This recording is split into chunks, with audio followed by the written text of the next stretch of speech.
On the Block.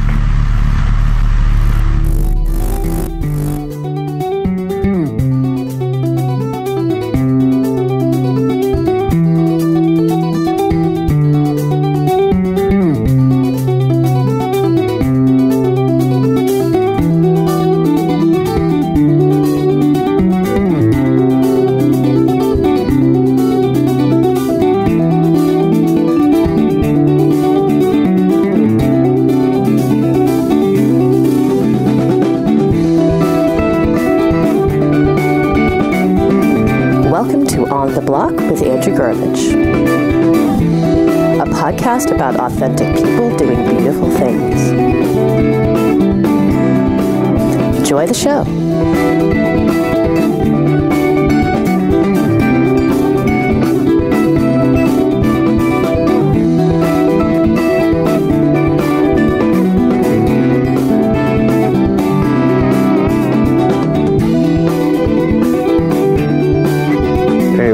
Program, folks. Andy Gurvich here. Man, as we come to the end of 2016, what a year, huh? I don't need to remind you of all the people we lost this year. Just from an entertainment standpoint, I'm thinking of Gene Wilder and David Bowie and Leonard Cohen, Prince, so many more. And then, of course, with the election season not turning out the way many folks have planned, I've been watching a sort of collective PTSD go across the country and across the world, and a lot of people I care about. With an upcoming guest on the show who you're going to be very excited about. I'm not going to mention who that is just for anonymity's sake when you hear what I have to say next, who had to cancel the interview yesterday because they had to speak unexpectedly with a grad student of theirs who was feeling suicidal since the election. And I've been seeing that a lot on social media. A lot of progressive folks really bowled over and fearful and disoriented and shocked and scared about all the things that seem to be on the horizon with this new administration. And, I'm not here with any answers, unfortunately, and I'm not here to tell you that it's all going to be okay. Except for I am sort of here to tell you it's all going to be okay, but maybe not in the way that you think I am and that other people are talking about. It might not be okay in the short term, and it might not be okay in terms of any measurable kind of success or safety that we in a materialist universe hope to attain for ourselves and for each other. But, a dear friend of the show, Dami J. Shoemaker, as a lot of folks know, is dealing with the imminent death of their mother. Dami had to leave to go out of state the other day to see their mother, who had a massive stroke and who is now heading into hospice care. My mother was a hospice nurse, is recently deceased, and her and I were estranged. So when I hear stories like this, especially from people I care about, it's always very gripping. Dami put a Facebook status up the other day that said, their mom has been moved into hospice. She'll be passing on soon, and that it's all okay. And these are Dami's words. It's all going to be okay. We are all part of this grander cycle of life, of birth, life, and death, and rebirth. And, to watch Dami come to that realization, it's easy to say, something we all can sort of affirm rationally, but sitting at the bedside of your dying mother, who's just had a massive stroke, to come to that realization is a powerful one, right? In those moments of profound, agonizing, unthinkable loss, sometimes we can be hit with the awareness that everything is constantly in a state of flux. We are sojourners in this consciousness, and this is the one time, the one life we have to spread love into the world. And I think if anything, for a lot of us, this recent presidential election, unfortunately, was a wake-up call that we are all we have. We are all that we have in terms of being there for each other and walking each other home, walking each other towards the light and all of the various capacities that means, both in this life and for the next, whatever that means for you. So it's a wild and reflective and deeply symbolic time that I hope all of us are using to go further into ourselves and figure out how are we going to go forward together? What are we going to make as we stand at the front end of the next mass extinction on our planet?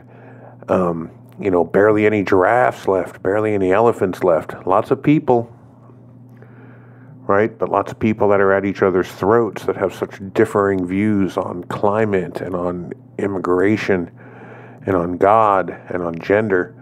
We got to come together. And I don't know how else to put it. I say the same thing. I hit the same gong every week about unity and transformation. And sometimes I wonder if anybody's listening. But there's a reason that all of the great mystics of the world, that all of the great sages of the world have said that we have to find an immaterial path, a spiritual path towards a profound and unshakable connectivity.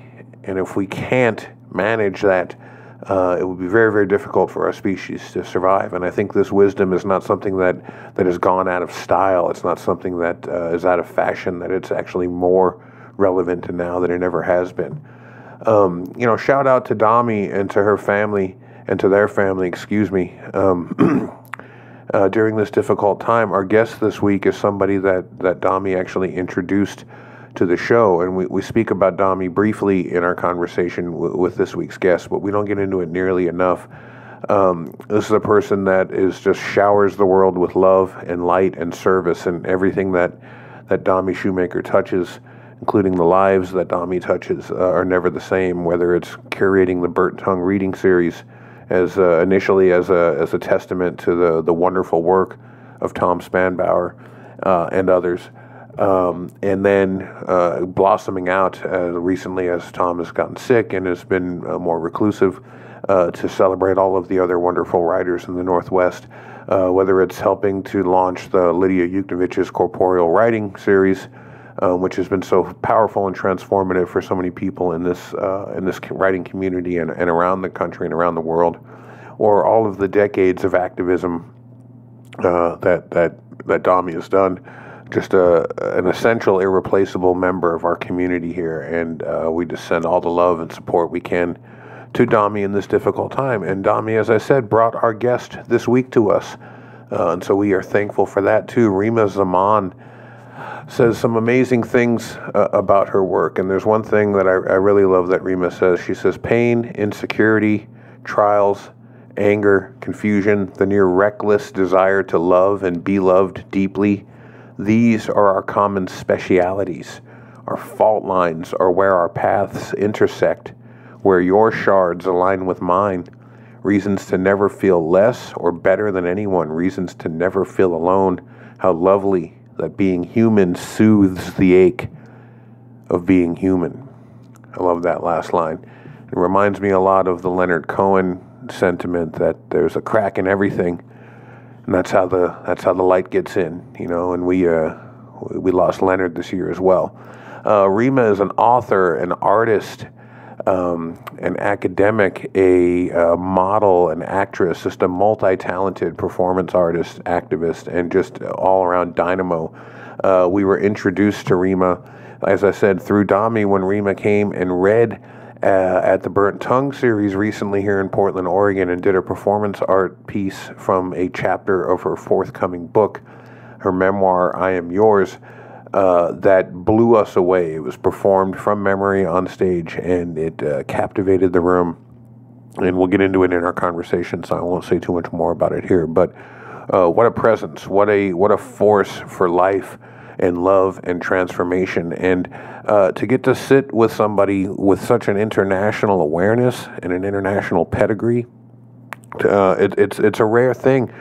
We got a lot of folks squawking about multiculturalism nowadays, and how this is, we're at the end of neoliberalism and the end of multiculturalism. And I think we might be at the end of neoliberalism, which I think is a fabulous thing, and also a conversation for another day. But multiculturalism, I hit this over and over again in our conversations here. To quote the Quran, which I know for all our alt-right listeners have already turned off, but to quote the Quran, Allah says in the Quran, I made you into different nations so that you may know one another. I say this on a regular basis on this show. To me, God is a word that means other, capital O, other. And to serve God, all the religions of the world realize that as people start living in greater density with one another, with people that they might not have actually grown up around for multiple generations as we were in tribal societies, that we need some kind of reminder, we need some kind of template or algorithm to help us generate access to these forms of mythological and symbolic consciousness that will help us have empathy and love and patience for one another and not just devour one another.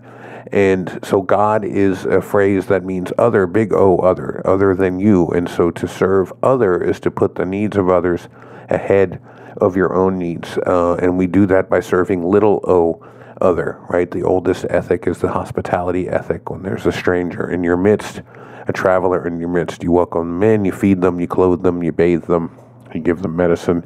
And all they have to give you in return is gratitude and a story, their story of their travels and who they are and where they're from.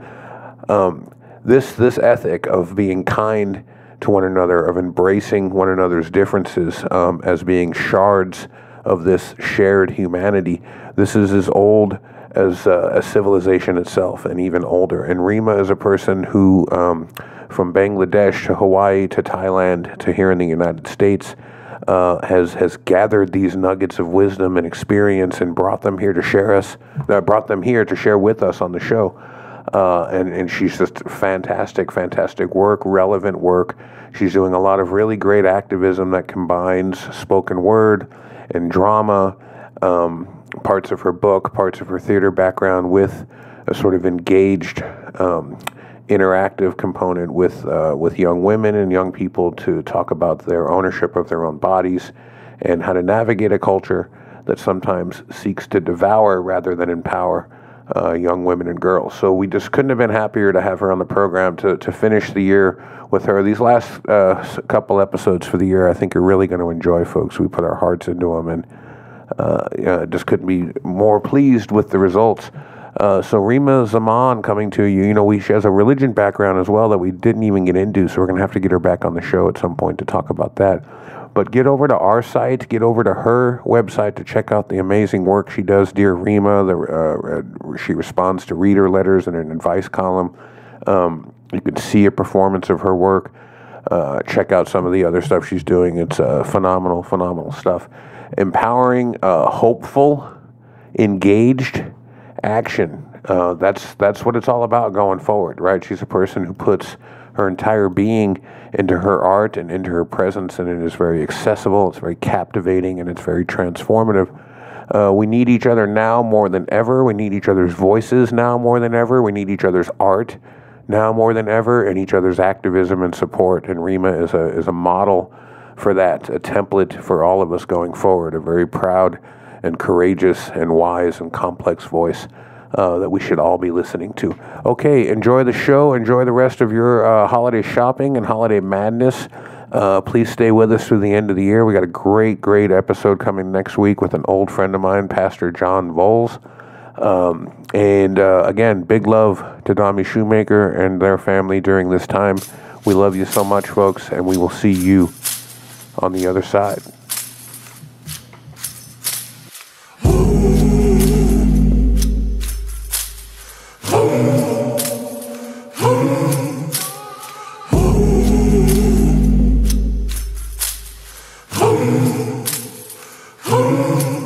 We are kneeling at the river's edge and tempting all the steps to follow closer right behind.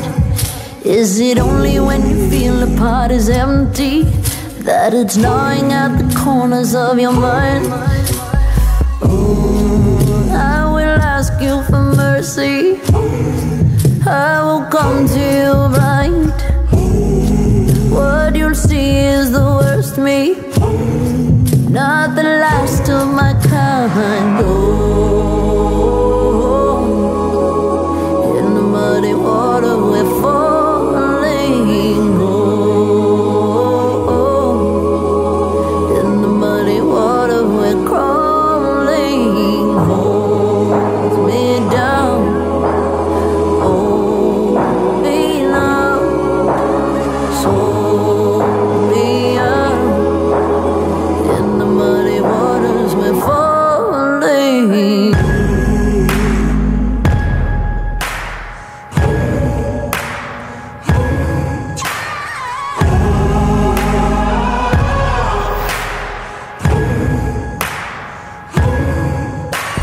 is not clear why we choose the fire pathway. Where we end is not the way that we had planned.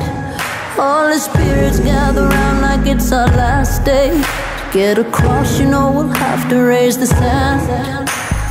Oh, I will ask you for mercy. I will come to you blind. What you'll see is the worst me, and not the last of my kind.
We scurry, each person in a different stage of Grady Swift. It's rare to find a born and raised New Yorker. Most of us have come here with a fervent mission, arriving on the wings of a wish. We plunge into the flow, weave our narrative with each other's, and move as one pulsing organism. I emerge from underground. The crisp evening envelops me in a gulp. I turn the corner and stumble into an old colleague, an actor like myself, a friend. What a great surprise, he says. It's been so long. Dinner? Friday? Sure. We met a few years ago in the summer between my sophomore and junior year in college while working at Williamstown, a renowned theater festival. He was a bit older than me in graduate school at Brown. We became close friends the way everyone does in a community of artists. In the performance arts, we cultivate closeness through specific practices.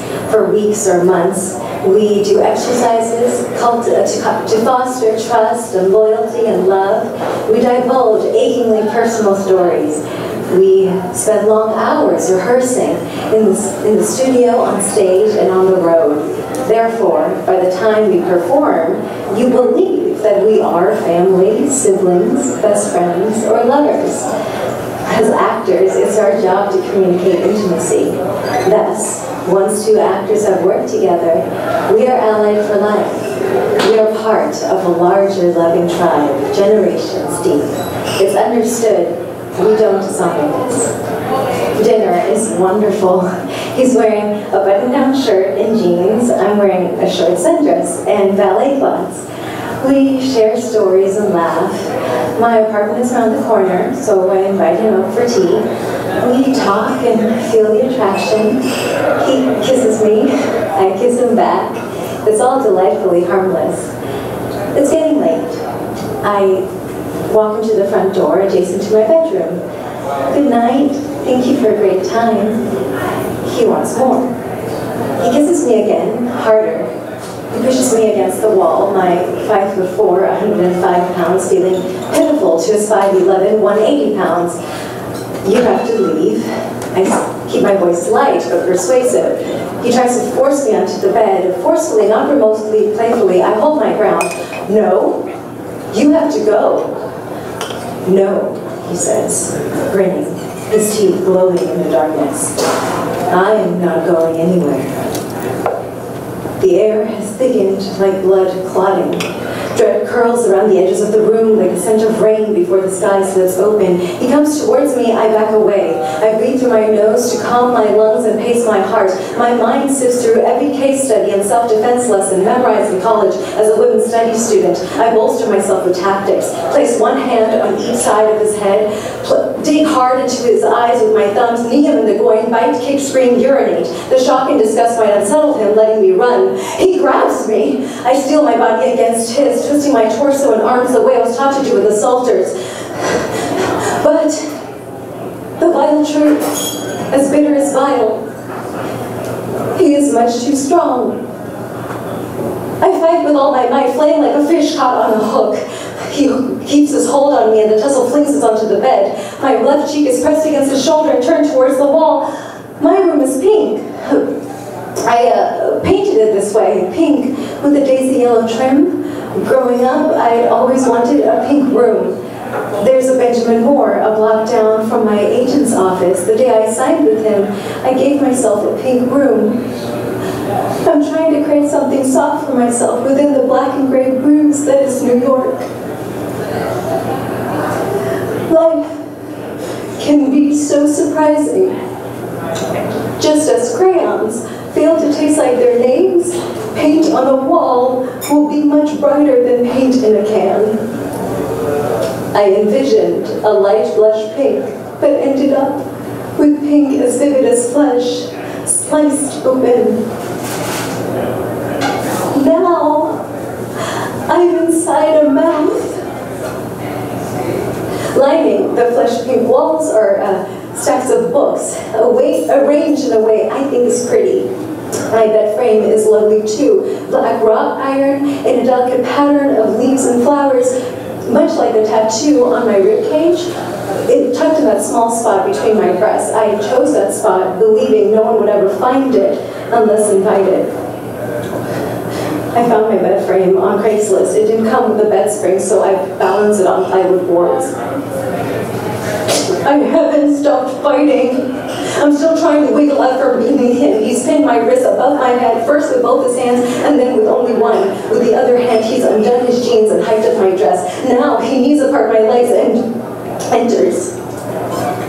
As he jams in, I force myself to imagine that what I am feeling is an inanimate instrument, like those found in a gynecologist's office, which, given my age, I've only been to thrice. Now he grunts and grunts, his upper lip, forehead, palms, and torso growing clammy with sweat, saturating the room with his scent, musky male yet acutely his own. Cracking like lightning, the wooden boards beneath my mattress break from our combined weight and exertion. The mattress tilts like a split bone, it juts into the air at an awkward angle, shaking with each thrust. The broken boards scratch my flesh-pink walls. You're just too beautiful, he says, hissing between groans. Astonishing, the power of the human word. Through a meager handful of sound and suggestion, I feel guilt for being myself and fury for having it used against me. I wish to be anyone but myself, to be anything but attractive, to disappear and remain hidden indefinitely. I wish these things and I hate him for it. I've looked left, right, and down, and so now I look into him. His sounds, scent, and desire have filled the room full of him, yet he's completely left. His pupils have dilated so deeply his entire eyes look black, dulled of light, dead of any humanity. I'm still repeating, you have to go, you have to go, you have to go, though I don't know whom I'm referring to, him or myself. I'd be happy for either one of us to vanish. Now I switch to saying, no, no, no, spitting the words like seeds I won't take. Here we are. This is happening. The horrifying certainty hits me in the face like raw steak slamming a chopping board. Perhaps because he too believes this is an assured reality, his hold on my wrist slackens. This moment of sloth is all I need. I slip my wrist out from his hands, press the heels of my palms against his shoulders, and push with all my might. No! I yell. The sudden volume and physical force are enough to shock him backwards. He comes at the same time he falls. If this weren't rape, if I weren't terrified, if my voice weren't hoarse from being ignored, I'd be embarrassed for him. I scoot back until I'm against the wall, hugging my legs onto my chest. I throw his chapped and taste blood. I must have bitten my tongue. It'll hurt tomorrow. Silently, swiftly, he puts on his clothes. I say it once more. Leave! He does. After his words, you're just too beautiful. He hasn't said a thing. I don't call anyone for help. I sit in the dark for 15 minutes, listing my options and weighing the cost of each. I'm here on my OPT visa, my agents will sponsor my next visa, and if I obtain enough professional credits, I can accrue a green card. Every minute and penny is devoted towards the next meal, next audition, next job, next rent check. I am working so hard to live here. The fine print behind my immigrant status claims I'm not to be treated any differently than an American woman, but often the fine print fails to inform reality. Similarly, the minutiae behind immigration include nothing to suggest that pressing charges against a rapist could compromise my status, or when I apply for a green card. But all it takes is for my case to land in the hands of that one immigration officer who finds pleasure in turning the innocuous into injury. I cannot harm my chances for living here. I love America beyond words. I haven't a place in Bangladesh. But here, I can pursue the life I want, to be a voice for those without one. The irony is acutely painful. I won't press charges. I have to be quiet now to be a voice for others later. The hardest fact to reconcile is that my silence allows him the wicked freedom to do this to other women. This thought of hypothetical others brands me with guilt. What now? Get him off you. I take a shower. Scrolling down and along the walls of the stock exchange are statistics and stories I've learned and lived as a girl and student. What a twisted joke. I feel the inertia of tears build, and with them my heartbeat, sounding like the decisive march of soldiers, resolute and incoming. So immense grows my panic that it drowns out the sound of water and sucks in my breath. I begin to choke. Stop! Breathe. I breathe. This is anger and self-pity, two faces of fear. Fear, another luxury I cannot afford. My story. He is but one page, one character. It doesn't occur to me for a second to feel somehow small, dirty, or damaged. This wasn't sex, this was assault. He is not a man, nor all men combined, he is one predator. He is a scab, and Mama taught me not to pick scabs, especially if they're human. Under my makeshift waterfall, I speak these words. They bloom, then distill into one sentence. Only I author my life. I step out of the water. Now, the wrecked bed. I return the wooden slats to their precarious balance, angling them on the thin lip of metal, making sure they don't succumb to gravity. I lift the mattress. I smile, not from the strength in my arms, but from the lack of trembling in my hands. I sleep. The next day arrives, followed by another. The days form into months, months into years. I don't hear from him, but I will run into him. I will run into him because we are both actors, our world is tiny, and because life has a harsh, wise way of doing what she does. She will give us things as provocation to die quicker or to grow. I will read about him in the Times. I will see him in auditions. One time, I will sit across from him on the subway. How are you? I will ask, looking him in the eye. In response, he will move through every shade of pale and burn. He will shudder and shake.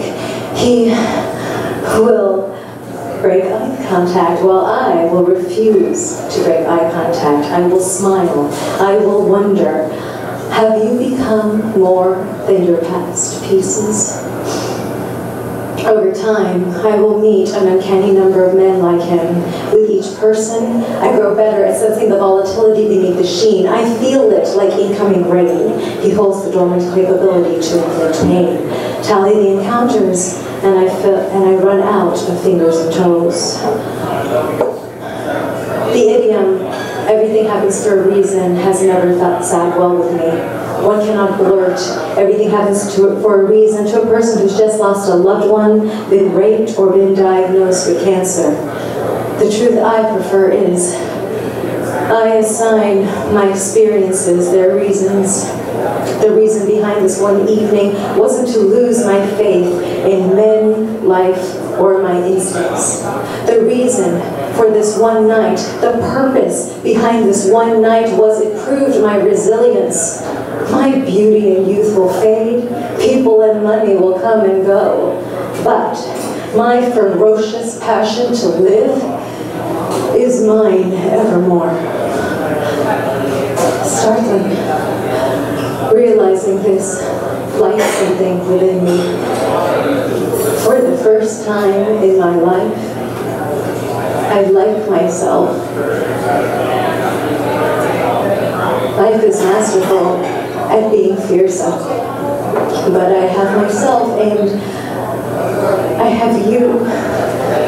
Dear one, you are my loyal witness. You haven't disowned me. You have stayed, though life has grown painful. You have listened, as though I matter. For all that and more, I love you.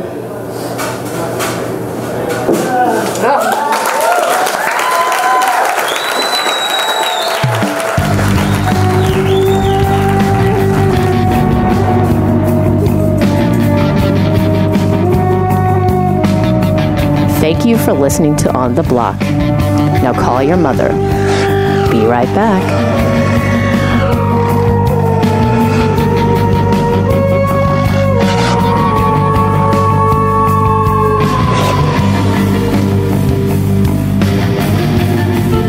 Welcome to the program, folks. This is your host, Andy Gurvich. I'm excited about our guest this week. Rima Zaman says this about her work. Quote, "Why else do we write or read but to invoke a loving voice in the dark, to alleviate our loneliness, to forge solidarity, to make sense of our inherent stunning madness," end quote.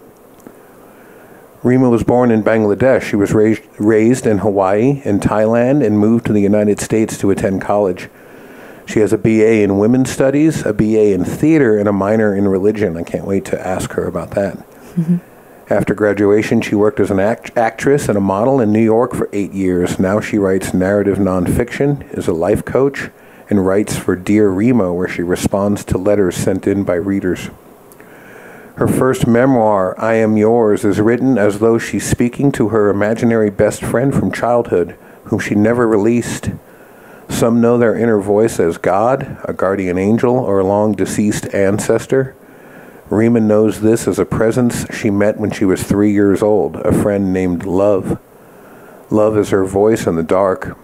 I Am Yours is her story of stubborn perseverance through an unstable childhood, anorexia, disownment, rape, marriage, betrayal, divorce, the acting and modeling industry, racism, sexism, classism, and more, with the help of ever-loyal Love. It's a full plate. For Rima, life has not been simple, but it has been full. I Am Yours is an intimate, comprehensive study in identity, loyalty, integrity, and authenticity. Zaman explores her past and present, refracting selves, child, daughter, sister, wife, actress, Bangladeshi, immigrant, commodity, artist, woman. And Dear Rima, the main intention is to serve others. She ceases being the main character and focuses on the reader's journey. Rima sources from her own life to explore similar topics as those found in I Am Yours are connective, collective trials, childhood wounds, addiction, ambition, body image, sex, dating, love, relationships, self-empowerment, ownership, spirituality, recovery, healing, humanity, humility, and purpose. For her, writing is service. Writing alchemizes our pain into poetry. Through it all, her mission is to be a conduit of love, a voice for those without one, to inspire and empower others to fill into their truest, boldest, brightest self.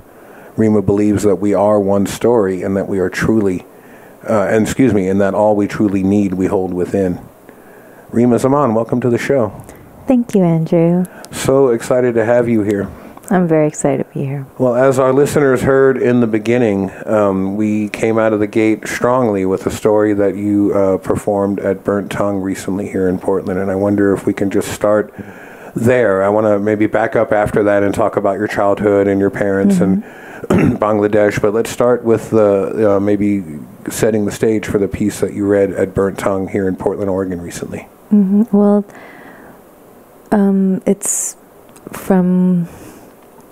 it's lifted from my book. It's the 23rd section. So the book goes year by year from infancy all the way to 31, and that is year 23. And in each year of my life, the book is made so I choose a pivotal turning point from each year of my life, or numerous ones from one year, depending if that year was particularly full. And so that's the 23rd year. That was a really big event that, like I said, the experience, although it was brutal and cruel and a violation, I'm a person that really believes that ultimately we each hold so much agency over, not over the things that happen to us, but we have agency over how we react to them. And that experience is particularly really confirmed for me my resilience. Because we have so much agency at any given point, we have the choice to assign our experiences a reason that can be empowering or disempowering. And I chose that one to be a moment of empowerment, which is how I look at life. And art is just a manifestation of that. It's like it helps you readdress your life and reconfirm it in a way that's empowering for yourself. I should correct myself. I said the piece that you read at Burnt Tongue. For the listeners that weren't there, you performed this piece. I did. Quite shockingly and captivatingly, if that's a word, in front of I think a pretty stunned audience. And to welcome us, a lot of folks there hadn't met you and weren't familiar with your art, and so to sort of introduce yourself to the literary community by not only performing a piece like that, but one that's so vulnerable and so raw. Thank you for doing that, and my goodness, what a way to introduce yourself to Portland. I think folks that left that evening won't soon forget that experience. Thank you so much. I really appreciate that. I wanted to ask you about, before we, a question that I thought was really fascinating. Even within the piece, you talk about how you respond to it. There was that moment in it when you're on the subway and glaring at the individual, and that's such a powerful moment because it's such a raw thing to experience along with you, but then to see that moment of reclamation, it's not fully satisfying. It doesn't wrap up nice and tidy. But even within the piece, there's the you that isn't fully claimed by that experience, and I think that's really powerful for people to see. Yeah, that I really believe only I own myself. He has no claim over me. No trial has any claim over me. And that moment in the subway, again, it's all of those harsh tests.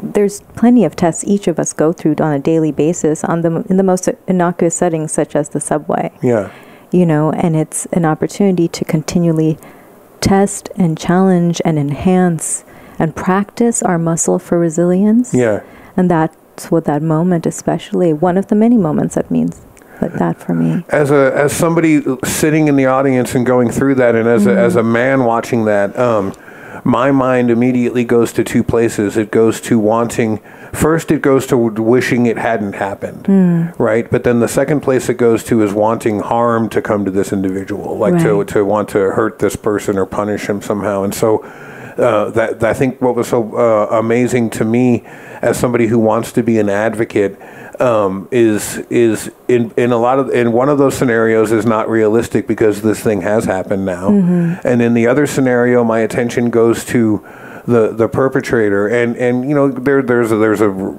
place for punishing people and getting them off the street and holding them accountable, but my attention goes to here. Right. But that's leaving something pretty vital out, which is you and your voice. And so what's and I'm laughing because of the irony of it, that I think a lot of advocates can, whether or not we can punish somebody who's done something wrong, there's still a very real chance that the person who was victimized in this experience isn't going to be able to find their voice again. And Right. and we really need to pay attention to that, because even if whatever we do to this guy, right, if you have lost your agency, if you have lost your connection to that inner spark, then Right. that is a perpetual crime that is just there for the rest of your life. And that's why the entire piece and all of my work, really, it's so much about the person who is living the story versus the person, you know, that the story is happening to. Does that make sense? Yeah. That it's you being the author of your narrative, and so you get to determine your voice. You get to determine what the things around you, what meaning they hold, so that your voice is never surrendered and it's never silenced, and you have so much say over how you want to walk through your life. And that's why that section, that entire piece, it has nothing to do with, we don't even talk about if he ever has retribution, like if he's ever been punished. It's like, that is almost, of course, that's what happens in his life is important on a social level, on his personal level, but it's for me, it's much more important. The work I can do is giving each listener or reader, human being, the encouragement to know that your story is so vital. The way you survive this, the way you thrive using it and despite it, is very important to me. You before we started recording, we were talking about maybe you bringing a program that you've worked on to the college where I teach, and we're going to definitely work on that. But I wonder if you can maybe tell our listeners a little bit about that, and because this performance that opened our program today is included in this program. So what is that, and why are you doing that? So it's a talk. Well, it's a performance piece. It's a program. I'm trying to figure out the vocabulary for the things that I'm doing, because I know it's an amalgamation of different things. That's that cool. I'm trying It's a good space to be in. Thank you. Yeah. And it's called You Are the Voice. And the first 20 minutes is this performance piece you just heard. And then the next 20 minutes, it's about activism and empowerment. So it's 3 sections. Awareness. So here's the story. Activism is, here's how you can take action. And empowerment is, here's how you can empower yourself, whether that's as a community member, but then also in your own life, as a person who may know somebody who was sexually assaulted or was sexually assaulted yourself. And I'm specifically, again, touching on the point that you made, which is I always end it on the self-authorship, self-leadership, self-agency. That is the note that we need to end on and need to stress, perhaps more than anything. And the entire thing is about resilience. The entire thing is about how resilience really is the muscle group that if we practice it and cultivate it, especially in our young girls who are privy to a unique volume and frequency of brutality, perhaps more than any other demographic. That's just the way life is. Life is lifelike and brutal to especially that demographic. And if we spend more time cultivating resilience in our girls and in our own selves, that is the ultimate strategy for self-defense that will allow you to walk through any fire. It's very important to learn physical self-defense tactics, but you may be overpowered physically to ever use them, or even if you did use them, the PTSD from something horrific like that will resonate what gets you through it is, again, if you can source from within, to be your own, whether it's your own leader who leads you through this fire. You mentioned something a second ago about trying to find the words to talk about this work you're doing, because it's an amalgamation, and that leads into a question I had about your work in general, but about this project in particular, which is, again, before we started taping, you talked about something, and if I'm paraphrasing, so please relanguage this if you need to, but about wanting to trigger, to talk about a triggered empathy in people, and that's what the story portion, that's what the performance art piece is about.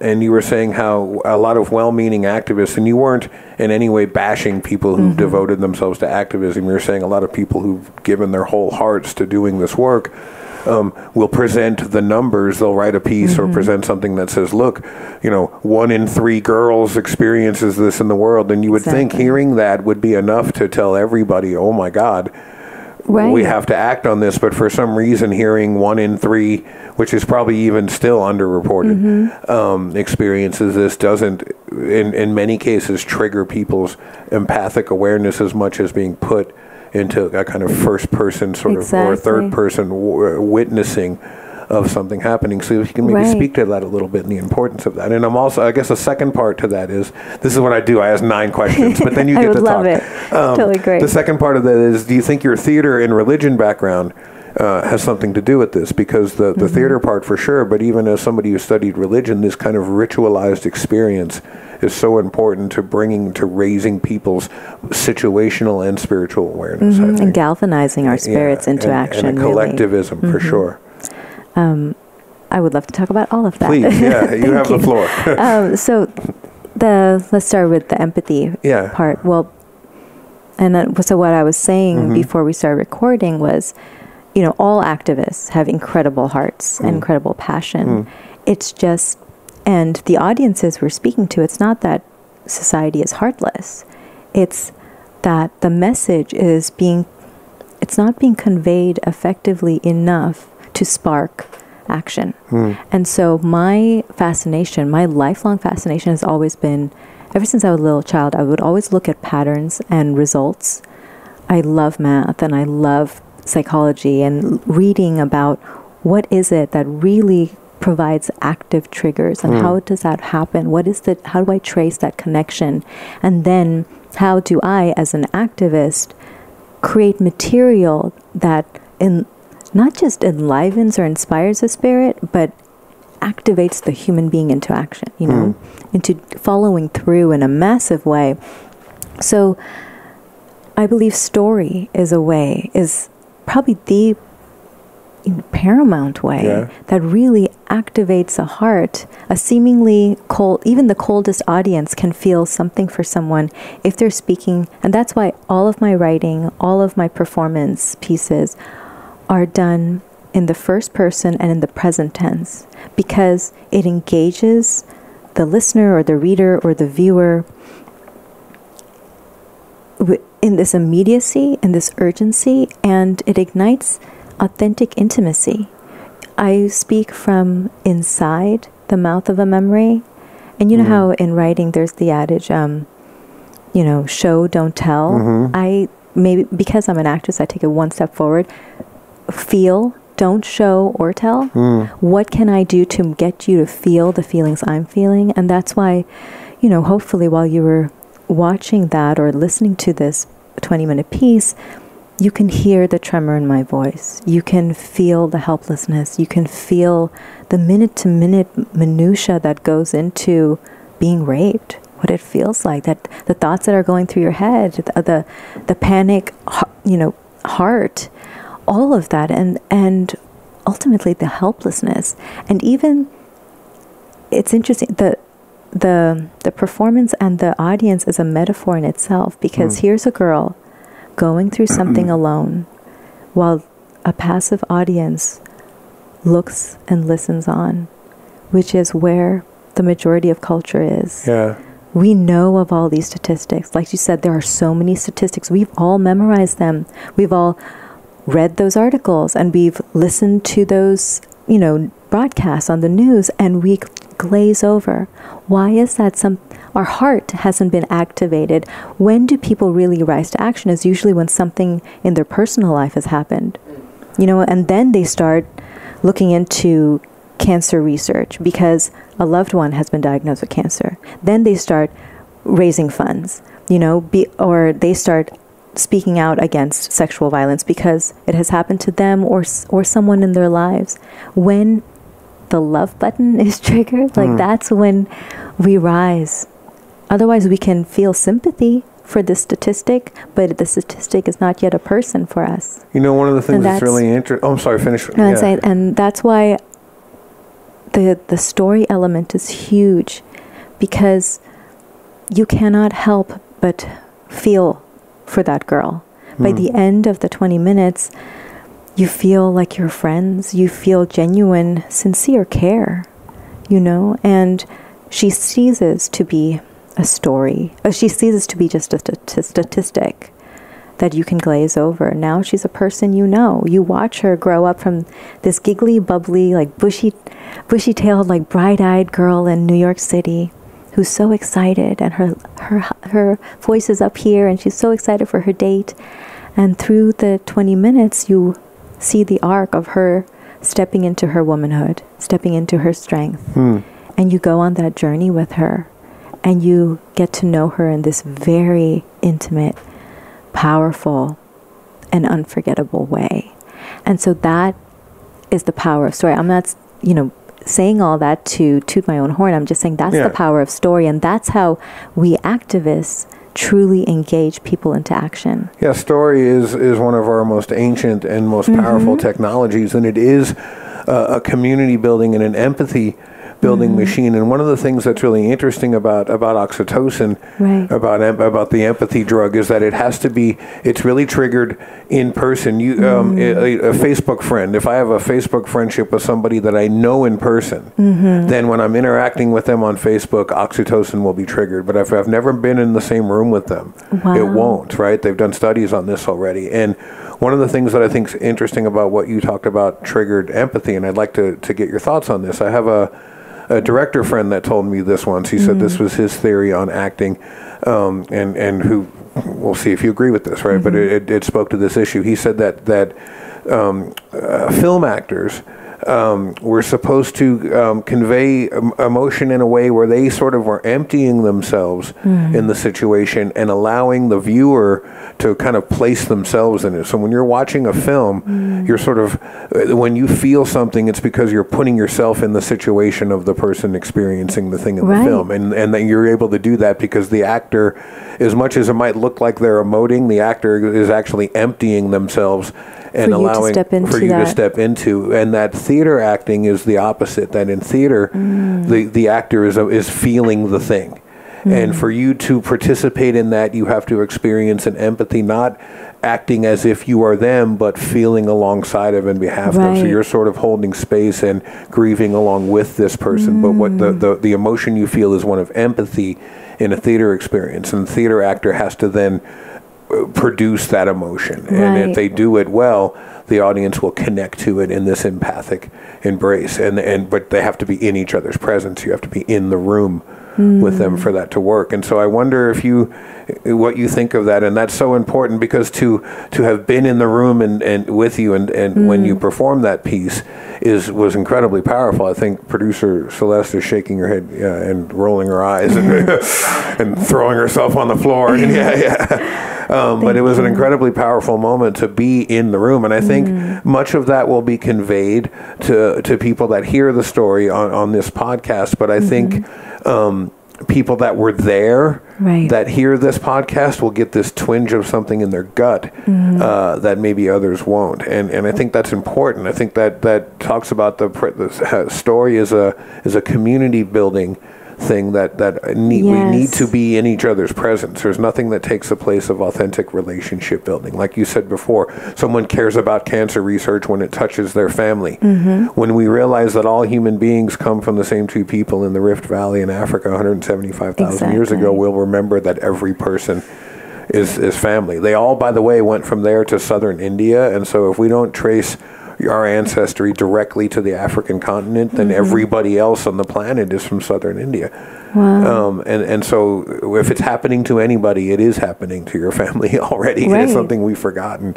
Mahabharata tried to remind us of this as well. But can you speak to that a little bit about the importance of that in your work, of relationship building and the immediacy of presence, and of you're trying to connect people back to their own agency, but then when they get in one another's presence, another kind of thing happens. Another kind of intimacy. This fire happens that is so much about, again, the eye contact or being in the same room, because it's, or just even physically watching it too, because I think that's why film works so well. Yeah. And our listeners can go and watch the video of the performance that we just listened to. I mean, there's something so uniquely powerful about live performance that I think we start breathing together and our hearts align, in the same way that, if two people who are falling in love, like their hearts align, or the mother and a child in her belly, like their hearts align. And theater and live performance does that. Like and that's why I've always loved art for this, that not only the transformative power that art is, that it allows us to transcend our false belief that you and I are so separate, that you and I are so different, that you and I are so foreign to each other. Not only does it allow us to transcend that, but it allows us to transform foreignness into intimacy or kinship. It allows us to transform distance into closeness. And it allows us like a transference of emotion. You get to feel my pain land almost physically. It feels viscerally. You feel it land onto your skin and kind of cook up this response that, again, as advocates, that's what we can use to get people up and following through. Yeah. It's a transference of energy almost. Not to sound too woo-woo, but I think we are a testament of that the woo-woo works. Yeah. When it happens, you feel it. It's powerful because it brings people out of their homes, out in front of their screens and into each other's presence. And, the oldest, the storytelling technology I was talking about, one of the oldest ethics we have as a people is the hospitality ethic, which is to embrace the stranger, embrace the other in your midst, not to fear the other. And so it's so tragic to watch as we move further and further from those ideals, where we have systems that teach us to fear other rather than to embrace other. And when the stranger comes in, you take them in and feed them and clothe them and give them a bath and let them sleep, and then all they owe you is a story. All they owe you in return is their story, because their story gives you some wisdom and some piece of our shared humanity that they can bring to the table that you probably haven't heard before, especially if they're from the further away they are, the better. Right. Because their story is going to contain even more human wisdom that you might not have ever come across. Insight that has never occurred to you before. It's been completely turned around. Right. And I talk to people about this all the time, whether it's church, which is just a word which means community, which in the Greek was ekklesia, which is the community. Whether, Occupy, the Occupy promised itself and promised the world many things, and on all of those promises it failed. The one thing that it did well was it got people outside and in each other's presence and talking to one another. And someone's like, I care about reproductive rights. Well, I care about the environment. Well, I care about education. And people could look in each other's face, hear each other's stories, meet each other's children or parents or neighbors, and start talking. And so much about Euclidean architecture and layouts of cities, so much about the grid architecture and how our cities are meant for, and our especially suburbs are meant for people to sit in their houses, like in their jobs and their cubicles, go to the store. We have big refrigerators, so you go to the store once, buy all this stuff, come back, throw it in your fridge, and then sit in front of your TV or computer, really isolated from one another. I mean, the internet gives me the ability to talk to anybody on the planet instantaneously, so much so that it's possible for me to talk to never actually be in the presence of another human. you know what I mean, on a regular Right. basis. And so it's really an ironic time where we have so much connectivity and so much isolation from one another at the same Absolutely. time. And your work makes me think about that, right? It makes me think about how we need to start bridging those gaps to one another, because people are on these little sort of islands Exactly. crying out. And we've seen the results of that. Yeah. I mean, we are now in this time of huge accessibility to each other's private lives. Yeah. But how much connection do we really have Right. with each other? And that's, I think, that's the paradox. That's the seemingly strange, that's the strange dichotomy we have, that we are so accessible. All of your information is online for me to look up, right? Right. But how little will I still know of you? Like, how much will I really know of you? And and it's something I think about so often, especially as a writer who's also an actress, and that's why I'm so excited about being in this moment where now I am taking the work out to the public and sharing it with our community, our immediate community, and then hitting the road with it. That's Yeah. what I want to do, is because otherwise I'm just speaking into a vacuum. And we all know, whether it's as practitioners, as artists or writers or advocates and activists, you can't self-actualize in a vacuum. And then as human beings, we cannot self-actualize in a vacuum. And we know about this, and yet there is so much chosen disconnection, and I mean, I 2 days a week, 2 afternoons a week, a few months ago, I started realizing, okay, I'm just at my desk, and my job as a writer is to authentically serve and reflect culture. But I'm barely seeing anyone unless they're my parents down the street. Oh, wow. And so I was like, I need to get out there and know my community. And I have been cashiering at Whole Foods twice a week. Wow. Because it's one of those jobs where I am just I just hold space for people. And I meet about 300 people every shift. Wow. Every 6-hour shift, I meet about 300 people, and they all tell me their stories. You get to have these little 3 to 5 minute interactions with them. Yeah. Because every person I ask, what's been a highlight of your day? Oh, wow. And because in my personal life, I'll ask people what's something exciting or grateful in your life right now, like that you're grateful about. Yeah. And then you really get to know someone instead of asking, well, what do you do? Right? Right, yeah. So as a cashier, I ask people, like, what's been a highlight? And Which they'll is really tell a me, class question. Yeah, I What do you guess so. do? You're It right. really is, yeah. It's a weird thing. It puts people under a lot of pressure. Yeah. And there's something to about come up with something that sounds acceptable. And exactly, money-making. yeah, and impressive Yeah. versus connective. Yeah. There's such a huge Yeah. difference between what's impressive and what's connective. I don't care what's going to impress me. I want to know, how are we supposed to connect, and how can I serve you?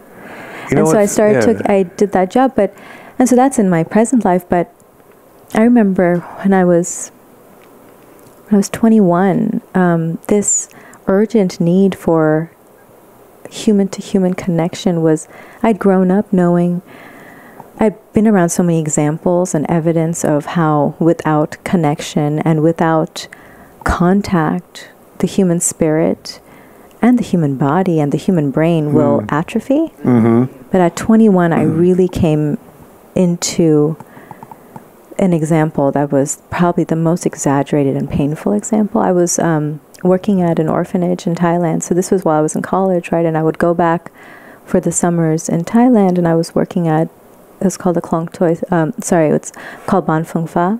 Okay.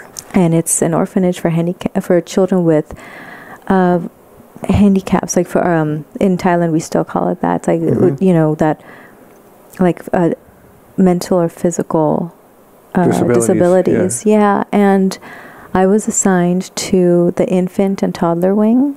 And so most of the kids, they had cerebral palsy. And my favorite little angel, his name, I called him Little Star. And he had the softest skin in the world because he hadn't had very much friction with human life yet. In every single way you can take that sentence. And he was so happy all day long. And most of the kids in the orphanage were incredibly happy and self-reliant because two things you wouldn't describe most Americans. No, or most toddlers, right? Oh, yeah, exactly.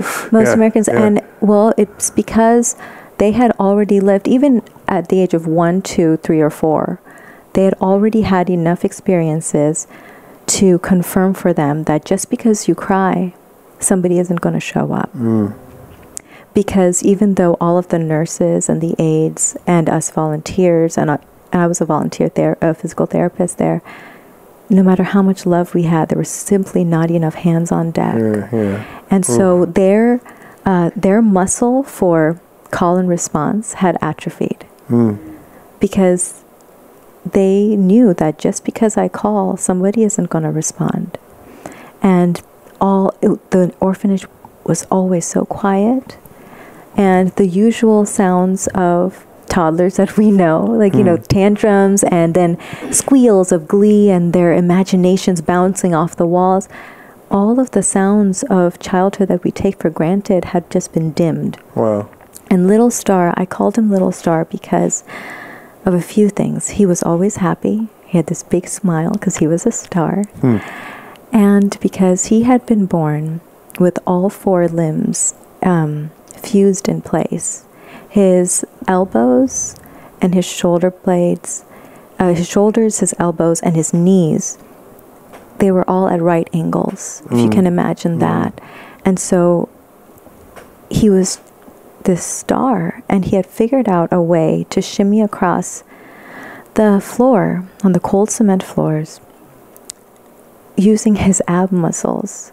And he had this like tiny, really well-defined six-pack, which was the most beautiful. So now I'm angry with the kids. I'm joking. Like before, I was in that with sympathy, but now I'm kind of you're like, but it's like it was the most like heartbreaking. Just gotta rub it in. Yeah, the most heartbreaking thing ever. You know, and he would just shimmy across the floor in this like fish-like way. So he looked like a starfish. Oh my goodness. And so I called him Little Star, and all day long he would just chatter away to himself and keep himself company, because even more than the other kids who were also used to not getting that much hands-on attention and interaction and language and touch and being held, he got those things in the least, because the truth of the matter is most people found him uncomfortable. Yeah. You know, most of the volunteers stayed clear of him because he made them cry, you know, without meaning to. I mean, all children are unique, and he was stunningly so. And that's why his skin was also the softest in the entire infant ward, because he had been touched the least amount. He had been held the least amount in his entire 4-year-old life. And here was the most delicate and tender and painful example of what happens when a human being is just not given enough interaction to develop. And we know the statistics of what happens to children in orphanages when they don't develop, you know, mentally, emotionally, socially, intellectually, because they don't have the enough human contact resources. They don't have language. How do you and I even gain a personality? How do we cultivate personalities through call and response? You say something that makes me laugh, so all of a sudden now I know what humor is. Right. You give me a hug, or you say something that makes me feel tender, and then I know what self-esteem is. You know, then I feel inspired. Like that's how, like, a thought is created by one electron sending a spark over to another electron, and this pathway, this bridge, is what we call a thought. He literally did not have as many opportunities as you and I have been so fortunate to have, to create those thoughts, to synthesize those thoughts. So I don't know if he was happy. I know he was cheerful. I know he was chipper, but was he curious? You know, he never had a temper tantrum. He had nothing to get, he had no thing to have friction against, you know, emotionally and physically. And also, he only knew 4 words. He knew 4 phrases. He knew ahan, which means food, nam, which means water, sawadikap, which means hello, and so kapkunkap, which means thank you. His entire life had whittled down to those 4 phrases. Wow. Because of lack of interaction. And so, yes, so that's my long-winded response to, where we are as a human race in this age of disconnection. We will each atrophy in different ways if we do not connect enough, if we do not touch each other's hearts, each other's minds, and if we do not go out into the world and serve each other and interact in a kind and humane way. We need each other to thrive. You made me think of a couple of things there, and I want to ask you a couple more questions, and we'll go to break. There's that famous World War II study they did on the children in England that were sent up out of London during the bombings, during the German bombings, and these babies started dying, and they couldn't figure out why, because nothing was wrong with them, but they were dying for lack of human contact. That's the only thing that was wrong with them, and they realized that the babies just stopped living for lack of connection. Yeah, right? And that's a profound thing to think about. You made me, when you were talking about being the cashier and asking people about something, the high point of their day. It reminded me of a story. I had a friend visit from Europe, our friend Karen, and she immediately commented on how Americans, when you go to the store or something, they say, "Oh, how are you today?" And then you go, "Fine, how are you today?"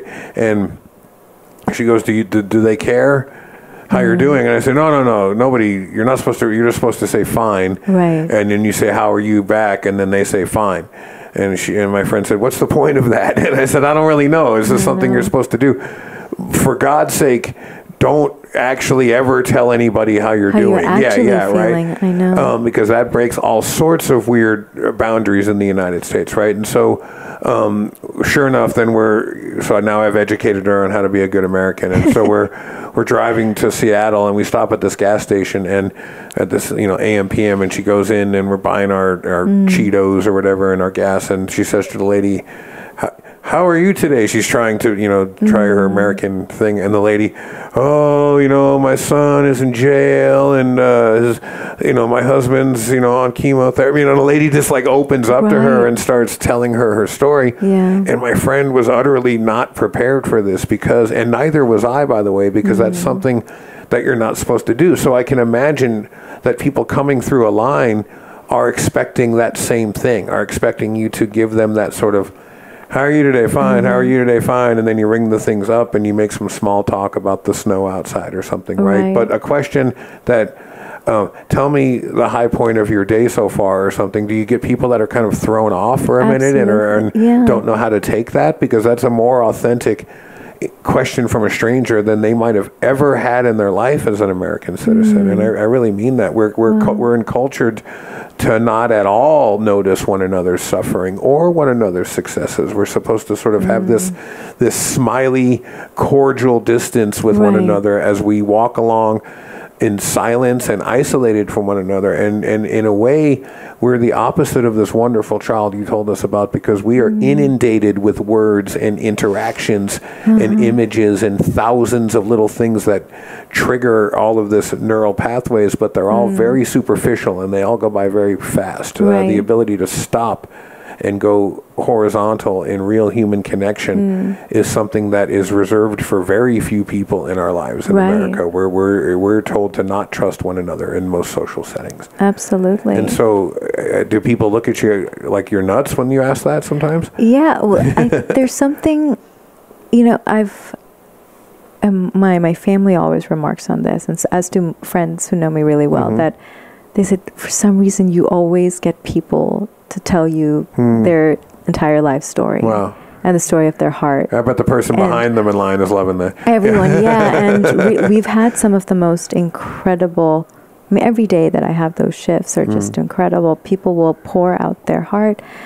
And because I think we are each craving and really seeking, even if we're conscious about it or not, we're looking for an opportunity to give our story to someone else, to share our story, and Well especially said. to someone who wants to listen. Right? I mean, what a gift. yeah. And so I feel so privileged to have turned out to be this unusual creature that people hand their stories to.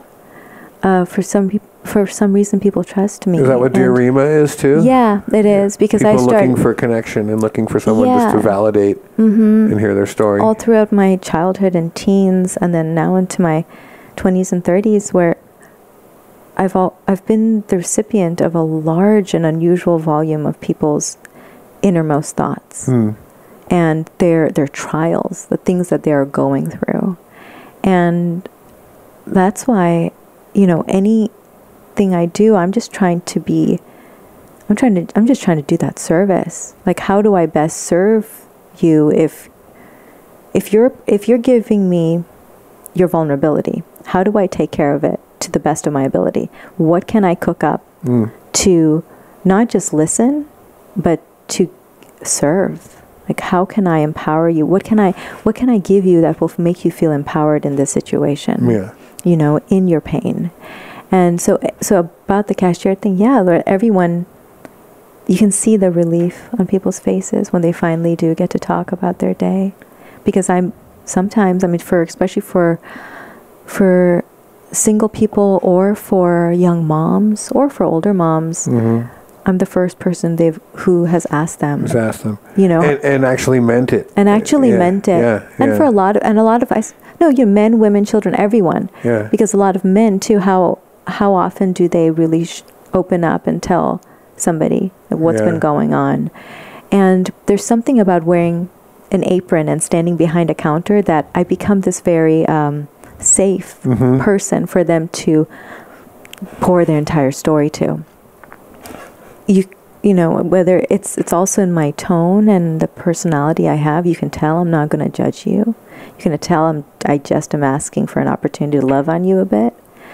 But then there's also the anonymity.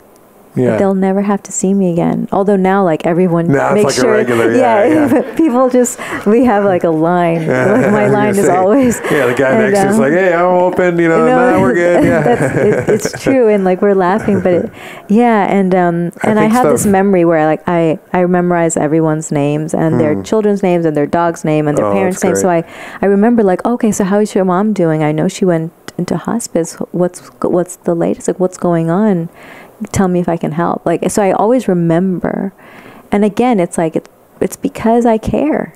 It's because I really feel I was born to do this, which is to help figure out as many ways I can love people, Celeste was a cashier at Zupan's here in the area, which is another store like Whole Foods with, and absolutely, people consider you a part of their families. You watch their kids grow up. You watch all of their good and bad choices, and see them go through several relationships. Yeah.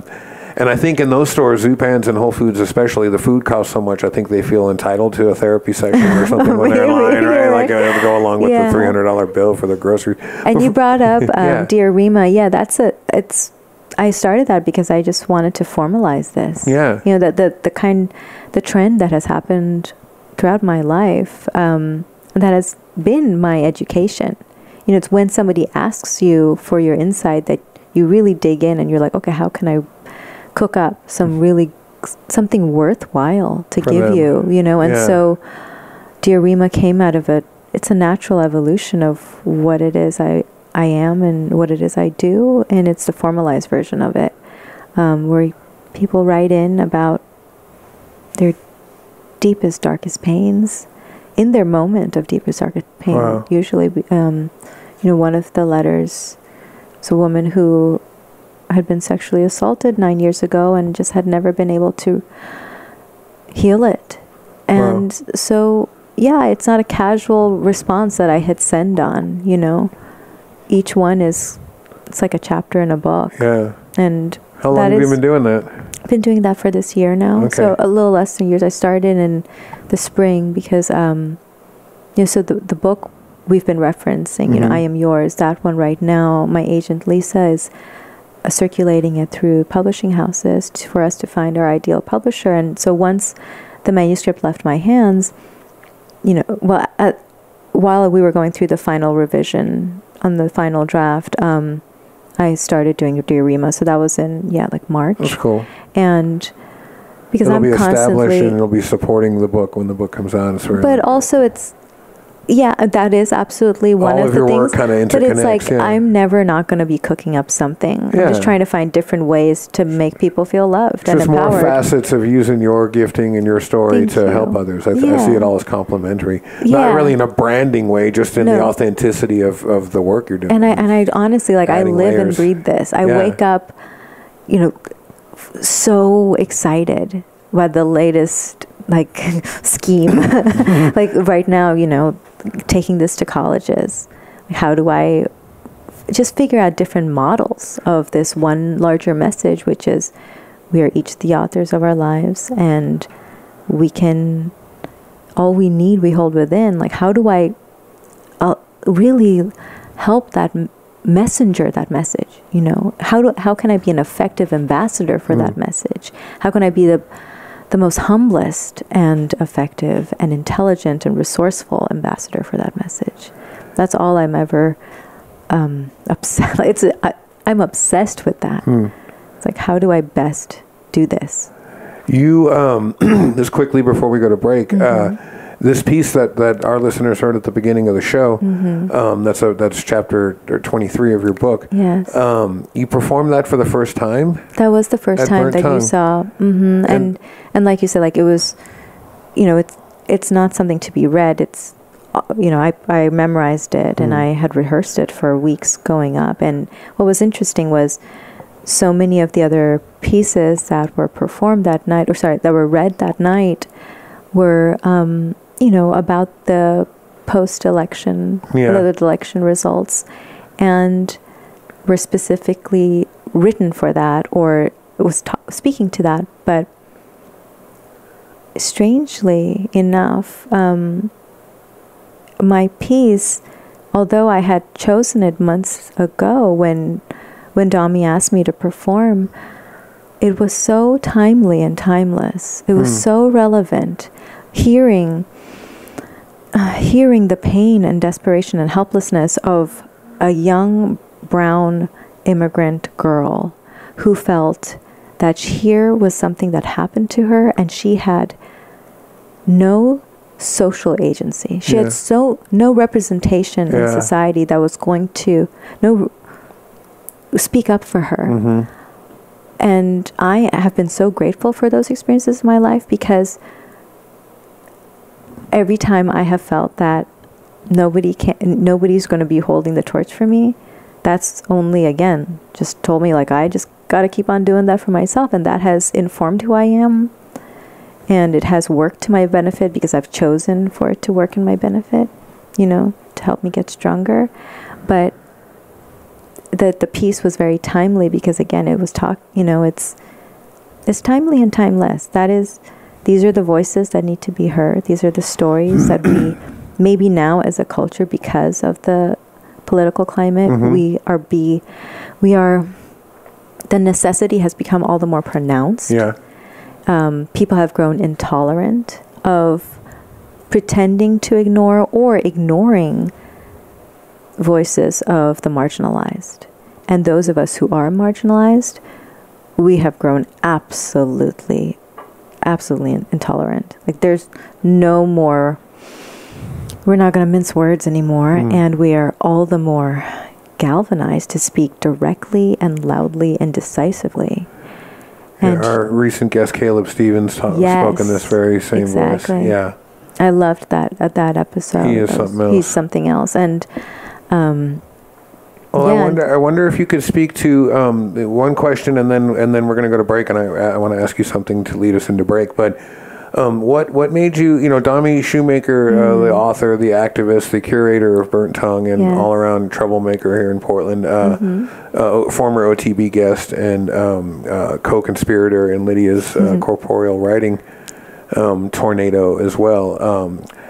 Dami is the one who introduced us, and so we have Dami to thank for you being on the show. And then you brought that piece to Burnt Tongue, and so I want to give a shout out to Dami and maybe see if you want to say anything to Dami. But also, what made you, think, that you were going to come share that piece and be that vulnerable with Burnt Tongue? What was it about Dami or Burnt Tongue that made you think these folks are worthy of this level of intimacy and sharing from you.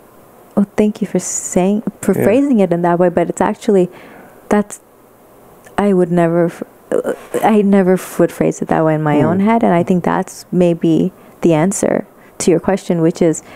We felt very honored that you brought that piece to us. Yeah. Especially someone who hadn't, we don't have a long history of intimacy and relationship with you, so it was a very vulnerable thing for you to just throw that out there and trust that we were going to follow you. Yeah.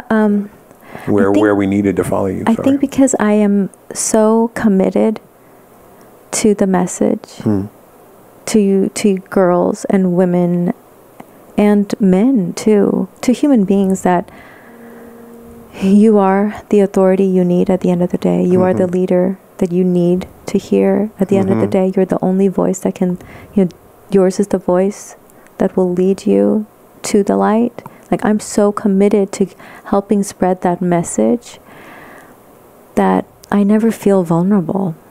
I never feel hesitant to take it into any setting, to bring it to anyone. And people have asked me, does it feel nerve-wracking to share this kind of material that is so intimate? Not in the least, because it hasn't. Yes, it has everything to do with me, but it also has nothing to do with me.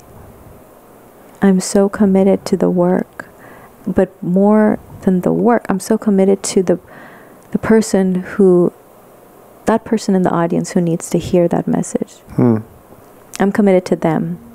And so my nerves or anxiety or insecurity have no space on that stage. And I'm never nervous when I do performances that these kind, I'm never ever, because, and I tell myself this before I walk into a room or walk onto stage, like that night, I said, I'm not here to play small. I'm not here to play big. I'm here to be a messenger and a leader. That's all. And it can sound arrogant, but it's coming from this deep place of service. And that's why I never feel vulnerable. It has very little to do with me.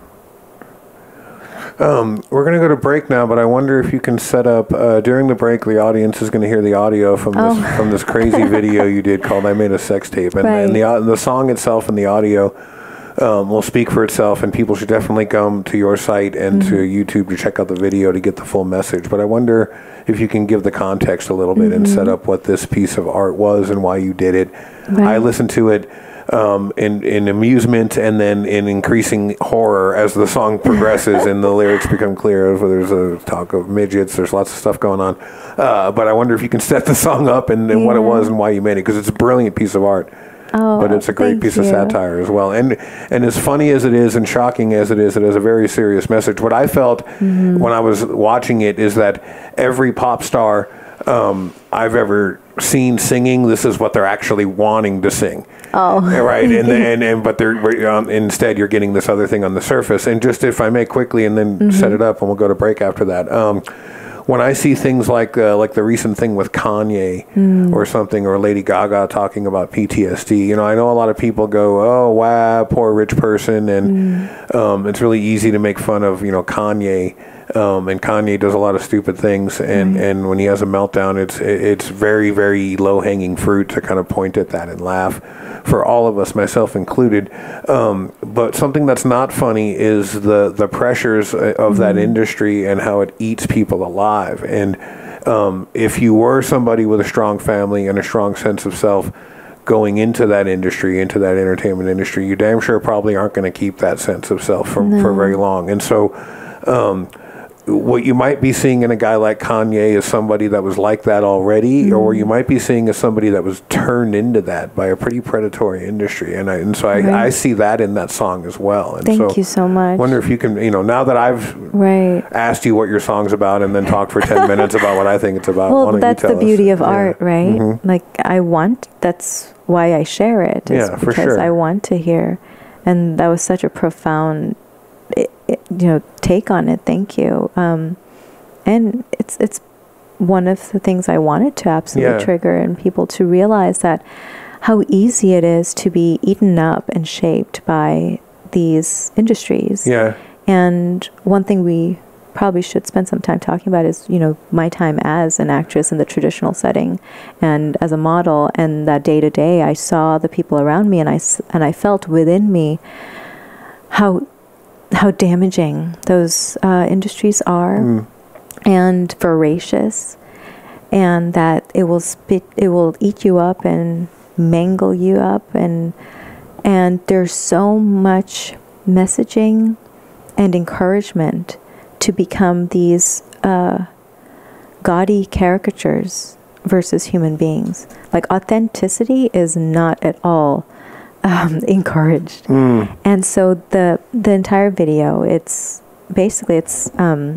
the escalation of a media darling, you know, someone who, like, their rise into fame and how that parallels the descent of self. And it's about celebrity idolatry and voyeurism and greed and shame in our culture, where everything becomes pageantry.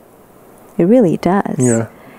And yeah, it's and I would have all of these thoughts while I was sitting in one audition room after another for a modeling audition or for an acting audition, and we can leave this for after the break, but like the reasons why I did take a leave of absence, an indefinite leave of absence from traditional acting, was because the opportunities that I was called into audition for, by and large, there were things that were not intelligent, for roles that were actually just the very stereotypes that I had wanted as a young actress to play against. That's why I became an artist, is to challenge and take apart stereotypes, you know, perpetuated by patriarchy. Yet here I became an avid participant and messenger of those stereotypes. I was hired to do that.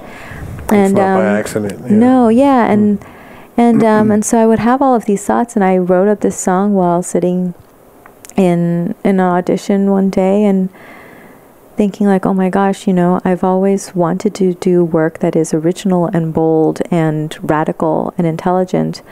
Maybe my ticket is just to do it myself. Yeah. Like, what a novel concept. Right. Like, it's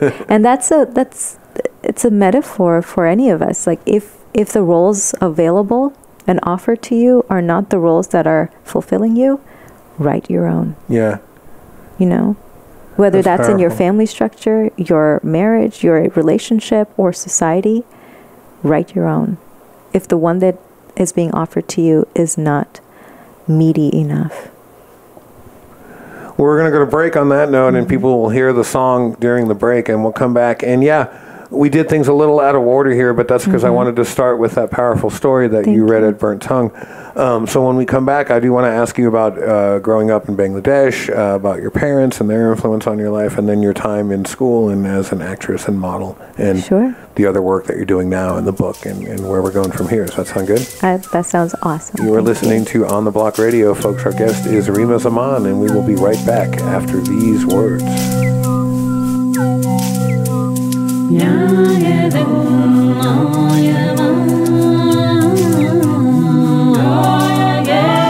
Thank you for listening to On the Block.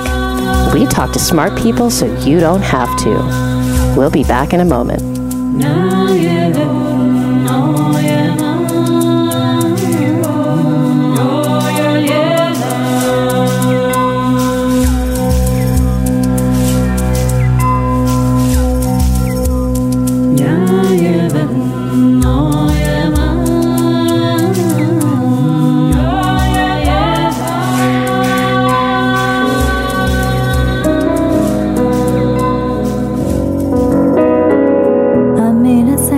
Now I am so famous, I got no shame. And that's when my game is mad. America loves me, I'm your guilty pleasure. My life is your drug, I am my national treasure.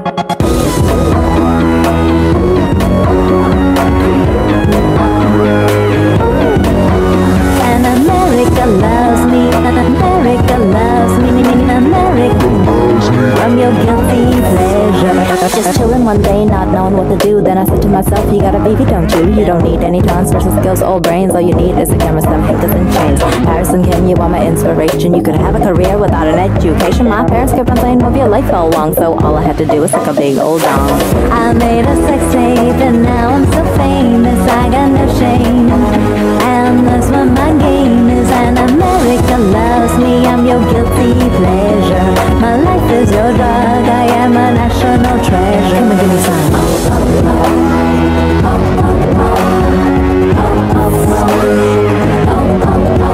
And America loves me, and America loves me, and America loves me. I'm your guilty pleasure.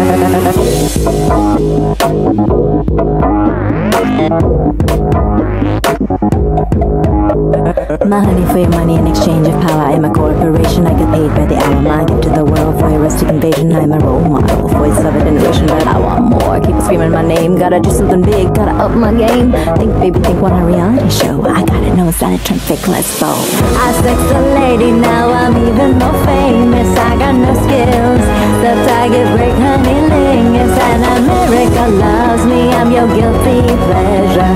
My life is your drug, I am a national treasure. Give me some.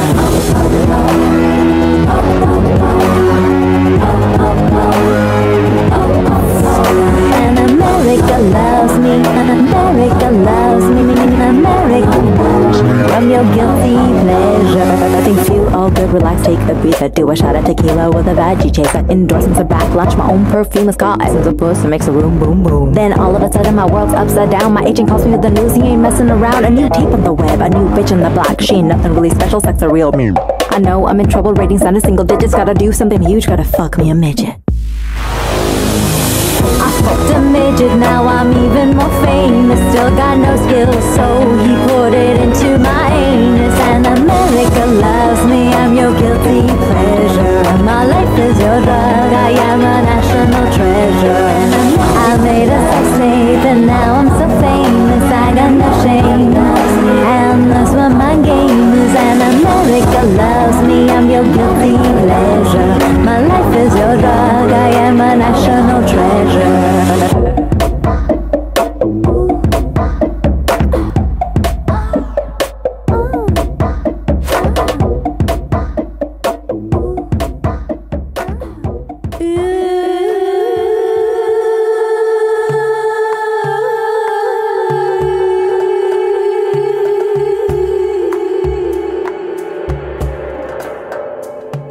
Hi, this is Max Dashu with the Suppressed Histories Archives, and you're listening to On the Block Radio.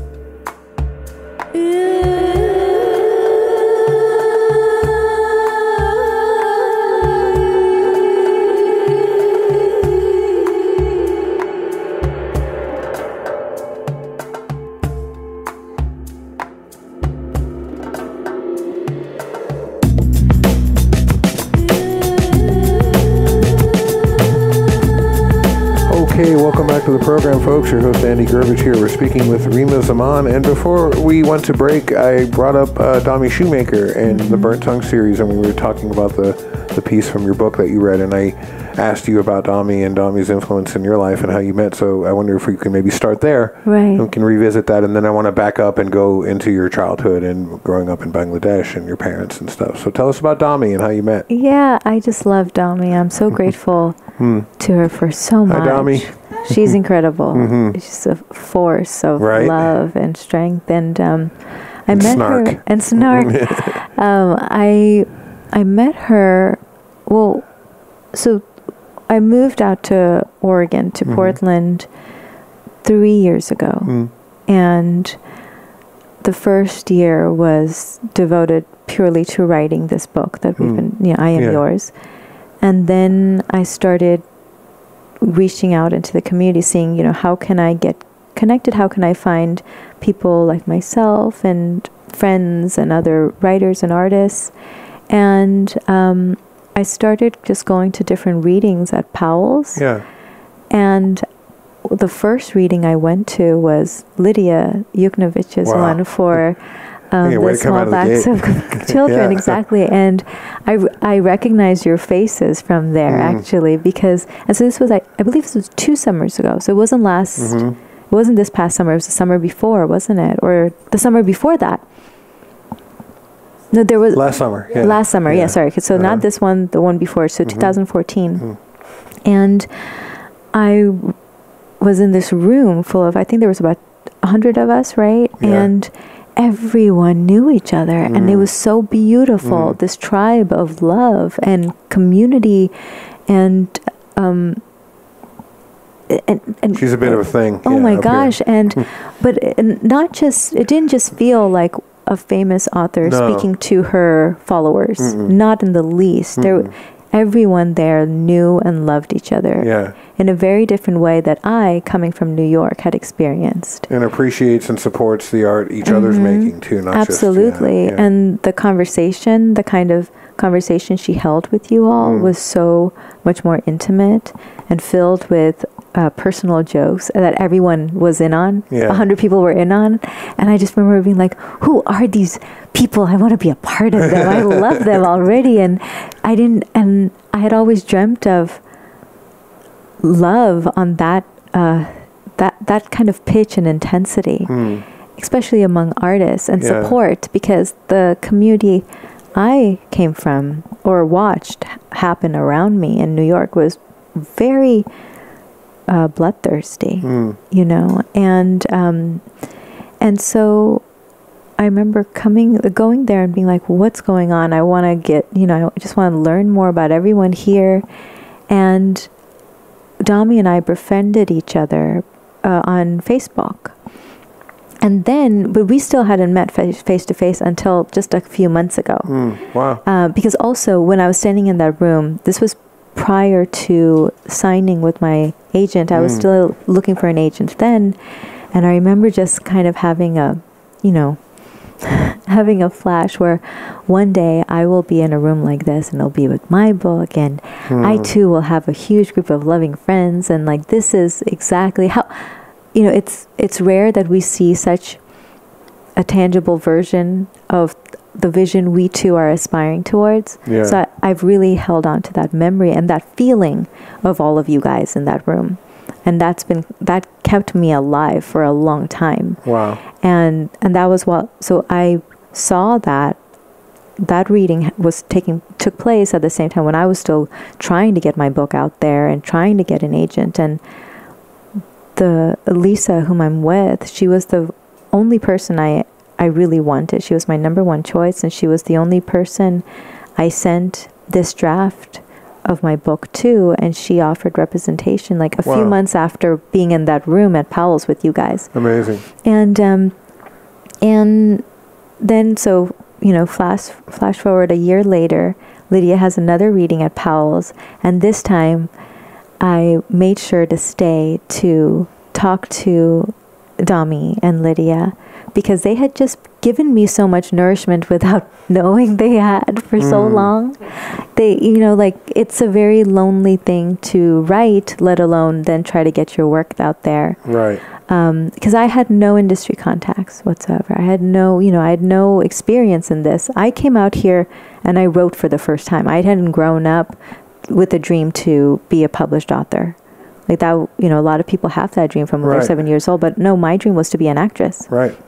And so it was moments like meeting Dami's tribe, seeing that, those are the moments that kept me going in these last couple of years. Wow. And so I went up so Lydia had another reading with this spring, right? I think it was spring. And I made a point to go up to, and prior to that, I had also sent Lydia a drawing of a feather.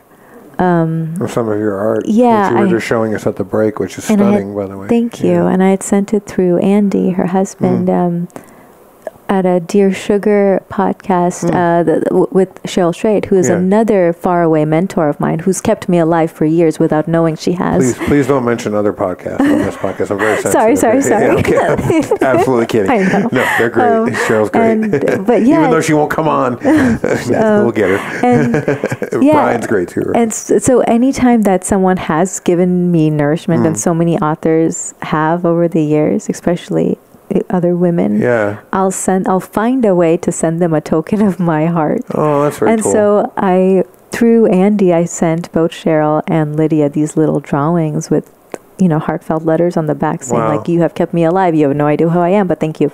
Wow, powerful. And so months later, when I was at this reading this past spring, I made sure to stay to talk to Lydia and to Damian just to say thank you in person after years of knowing them from afar. And Lydia recognized me and she goes, oh my gosh, the feather, like you are Rima, because Rima is an original name. Yeah. And I said, yeah, and Dami and I instantly we hugged. The first time ever meeting, we just hugged, and she still says it was when our eyes, like when we made eye contact, it was as if my inner child skipped and her inner child skipped. Like we were just like, oh, hi. Like, yes. Oh, I know you. Yeah. Like it felt immediately like, that's great. And and we made plans to get together and do something soon. And then within a few days, she was, diagnosed. Yeah. With, and I said, okay, let's drop any talk of anything else, because she was like, oh, I really want to introduce you to people, and I said, no, now is about how can we serve you, what do you need, what's your address, let me just show up. Wow. And then for the last couple of months, like we just hang out, and it's all been about like, let's take care of Dami, right? Healing and restoration. Because she has kept so many people alive over the years. Yeah. I mean, an entire communities of people.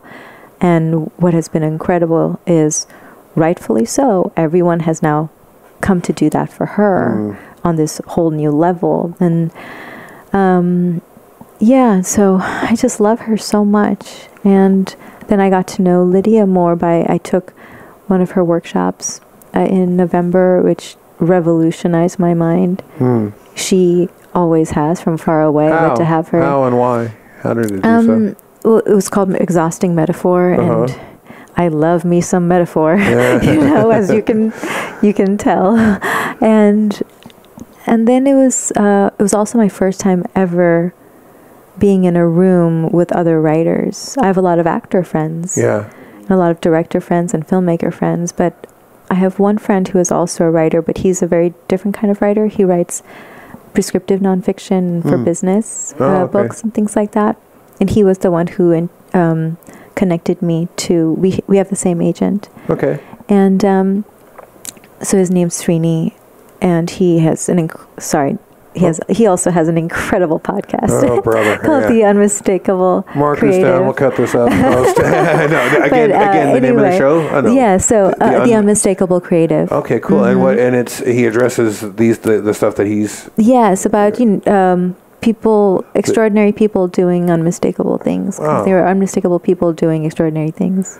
I think we are just on the cutting edge of the golden age of podcasting. Yep, I'm so excited about it, I can't even say it. Yep. That we are just figuring out the technology. We're just figuring out how to make interesting kinds of art with this. And so many people who wouldn't get a broadcast license or wouldn't, get a primetime drive slot on syndicated, terrestrial radio now have this outlet, and my goodness, if people and people are listening, 50% of the public right now, but that number is going to triple in the next couple of years. Incredible. And voices like this, and people by word of mouth, suddenly people have thousands and thousands of listeners that listen to the show, and they can keep their overhead low and get really fantastic information out there. So that's cool. Right, and I just think podcasters, you guys are such generous folk. You're doing this to showcase and shine light on other people versus so many of us, we're our own ambassador, and it's such a humble and generous thing you are doing. Well, like Celeste says, when we go to karaoke, not everybody can sing. You need some people just to sit and listen, and clap and cheer. The kind of podcasts I love are like yours, which is your personality is just as much a component in this as Don't the tell people me that, I'll freeze up. No, it's beautiful, and it's dialogue versus monologue is so much more engaging. Well, I have a question for you, speaking of dialogue. So let's back up now that we're an hour and a half into the show. So you're from Bangladesh, and you spent your childhood back and forth between Bangladesh and Thailand. Why, and what was that like for you? Why was, why did you bounce between the two? Back. Okay, so I was born there. And in Bangladesh. And then when I was 2 years old, we moved to Hawaii. Okay. And my father was doing his doctorate there in economics. And my brother was born in Hawaii. And then when I was 5.5, we moved to Bangladesh for about 6 months, 7 months. My mom finished up her master's in English literature, while my father went to Thailand because he got a posting with the United Nations, which is where he still lives now. Really? Yeah. And so when I was 6.5, we moved to Thailand full time, and we were all together, the four of us, myself, my brother, and my parents. And we grew up there until, and I graduated high school from Thailand and moved out to New York City, or New York, upstate New York. I went to Skidmore, and then down to the city when I graduated half a year early. And moved out to New York. No, it was more when, if you're doing enough degrees, you just add up the credits. The credits. Yeah. Now, so both your parents are Bangladeshi. They are, and we're full-blooded Bangladeshi. And my, I was. Was Thailand a culture shock for you, or is it things similar? I mean, it was. I think when you're that young, even to. Nothing really felt like a shock, I feel, and because also Hawaii was different from Bangladesh. And what has been, maybe this is the better way to answer, which is I've always been a foreigner in any environment. In Bangladesh, I'm a foreigner because we're culturally not Bengali. Right. And then also even physically, we don't look like what traditionally is Bengali features physically. Yeah. And so everywhere I have been, people have reminded me of my alleged difference. So that's the way I've grown up. Of always being told that you are different, which has actually been, instead of feeling alienated, it's actually been very positively informing. It kind of gave me free rein to then author my own personality. That's interesting. And lean into it. Lean in. If I am so different as you are always telling me that I am, I'm going to go full out with that. It's interesting. We had Frank Miles on the show a while back, and he was talking about being black and on like Tinder, and he says it's tough because you get people that either fetishize the difference or ostracize it. So he went on one date. He went on one date, and the guy goes, "Oh, sorry, I'm just not into black guys." And he goes, "Wait a minute, what does that mean?" Exactly. Right? And then he goes, no, don't worry, I'm going to introduce you to a friend of mine because he's totally really into black guys. And he goes, well, what does that mean? Well, it means because all black guys are the same. Right. And so there's an identity crushing aspect to that. And so I wonder if you can maybe talk to, as you've grown and going into modeling and in acting, right? I think you experience both, right? You experience the sort of typecasting sort of limitations that come along with that, and then there's also the fetishizing of it as well, and both things have to are dehumanizing. Very much so, very dehumanizing. But I just want to speak a little bit more about how you asked about the impact of growing up in those cultures in Thailand and Bangladesh. The biggest impact was I was always cognizant from a very young age, which maybe other people are not privy to this kind of information or saturation of information in the way we were, which is women have such little agency in this world. I had constant reminders of this. No matter where you were, that was a constant. That was a constant. Bangladesh, Thailand, Hawaii, New York. Well, and especially as a young girl in Bangladesh and in Thailand, everywhere I turned, I was being personally reminded of this. I would see it socially. I would see it in my family structure. Wow. And so it all informed my belief that I grew up with that women are given such little voice in this world. I have to do something about it. I mean, there's this one, it's such a gift growing up in so many different cultures because you're exposed to a worldview that were you to be raised in a bubble, you're not exposed to. The Right. only way you start asking questions is if there's something triggered it, Right. If something in your environment triggered the question. Otherwise, you just live in Pleasantville. Right. And so I was constantly asking all these questions, and questions that, from a young age, at 6 years old, where does poverty come from? How does that happen? What is it? Why are some people mean to other people because of their skin color? I mean, things like that.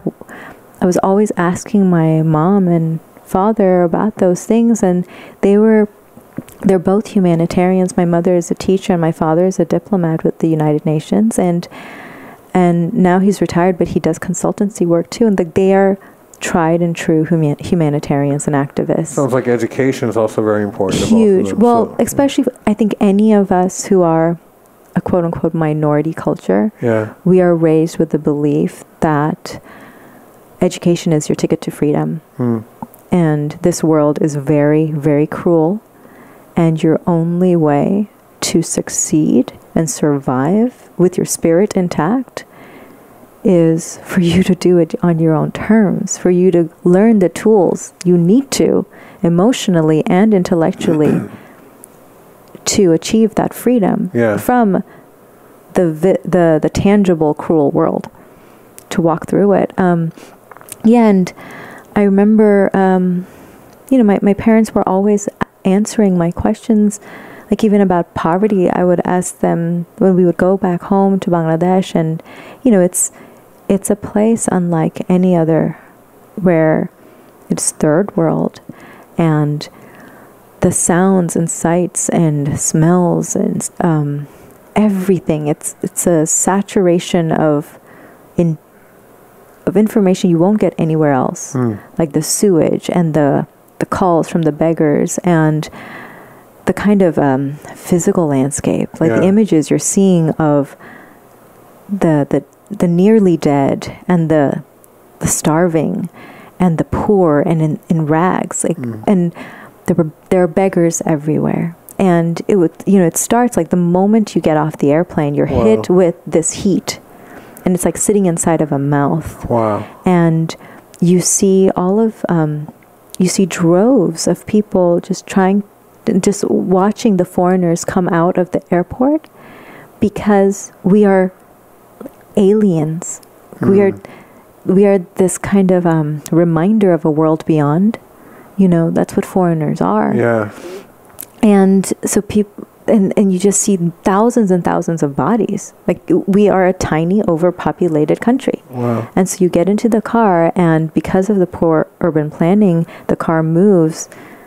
It takes 4 hours to make a 10-mile drive, kind of thing. And there are beggars running up to you at all times, and people with amputees and polio survivors, and so I was fortunate in that I was exposed to all of this from such a younger age. From the time I was 2, 3, 4, 5, 6, and I would always ask questions and my parents would answer. And no honeymoon period. No honeymoon period. And I also remember that in Bangladesh, being aware of, there's something about being a girl or a woman.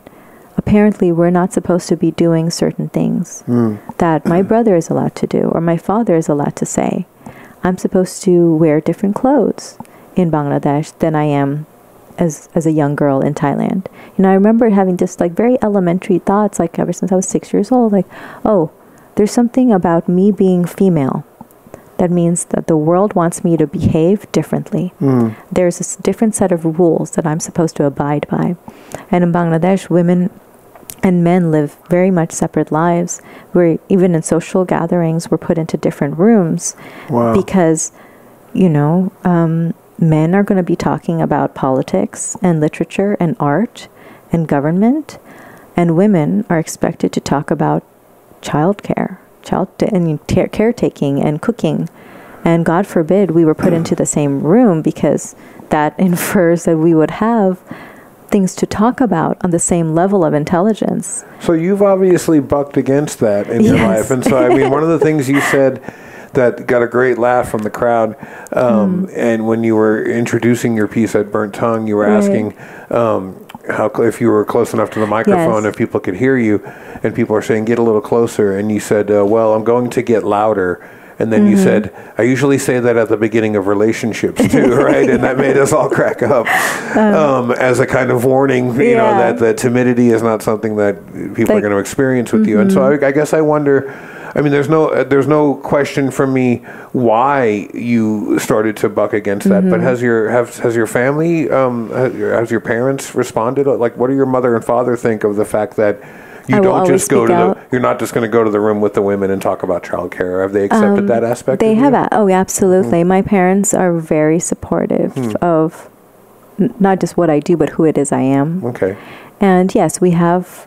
My father and I used to butt heads when I was younger because I think it is very intimidating to be faced with this young girl child who is adamantly against. Yes, who's not about to abide by the rules. And I bet secretly he was happy. Well, we've gone back and forth, and it's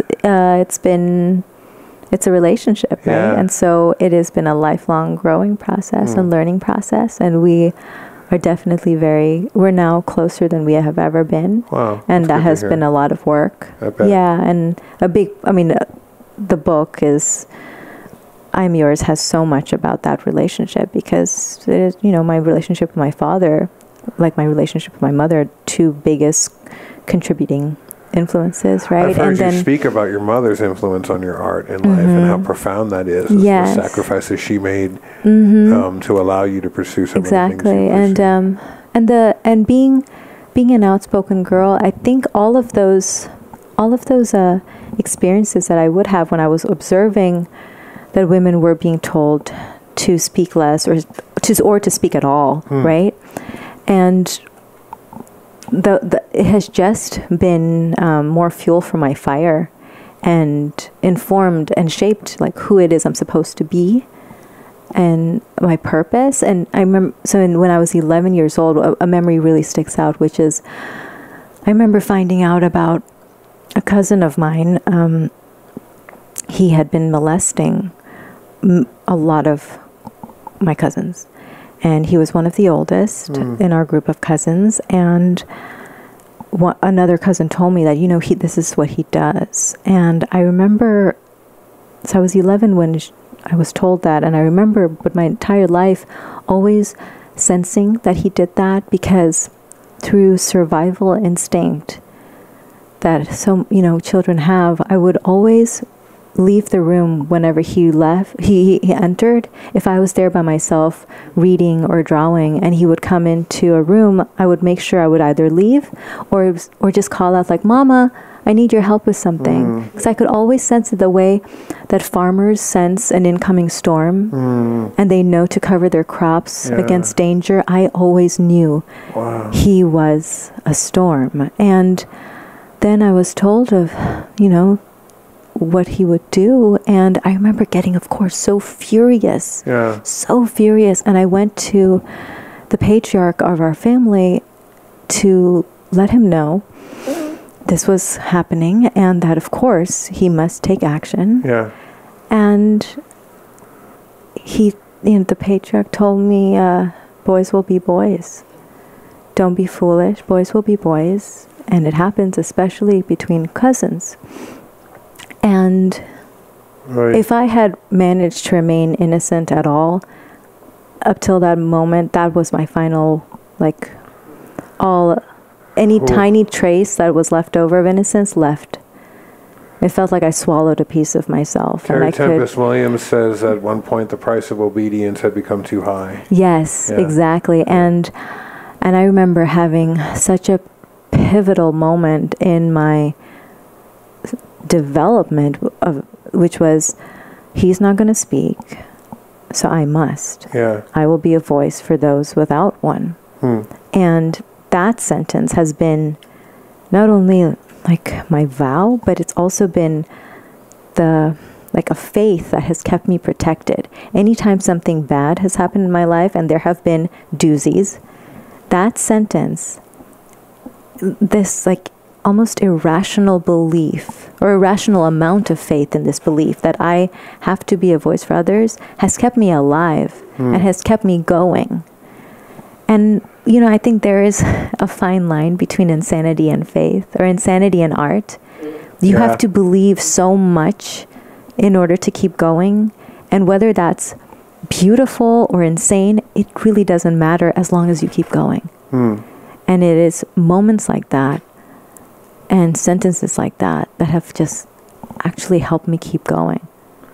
Yeah, I've heard you talk, and we're coming to the end of our time, but I've heard you talk about wanting to use your art as a force for others. And I wonder if you could just tell us a little bit about what you learned in your time as a model and an actress, and how that's influenced the work you do now, and what you took from it, and maybe some of the negative things you took from it as well. Right. You want to speak to in terms of the work you're doing about agency. Sure, absolutely. Identity. I mean, again, it was almost, you know, like you have to hit rock bottom to really then take action.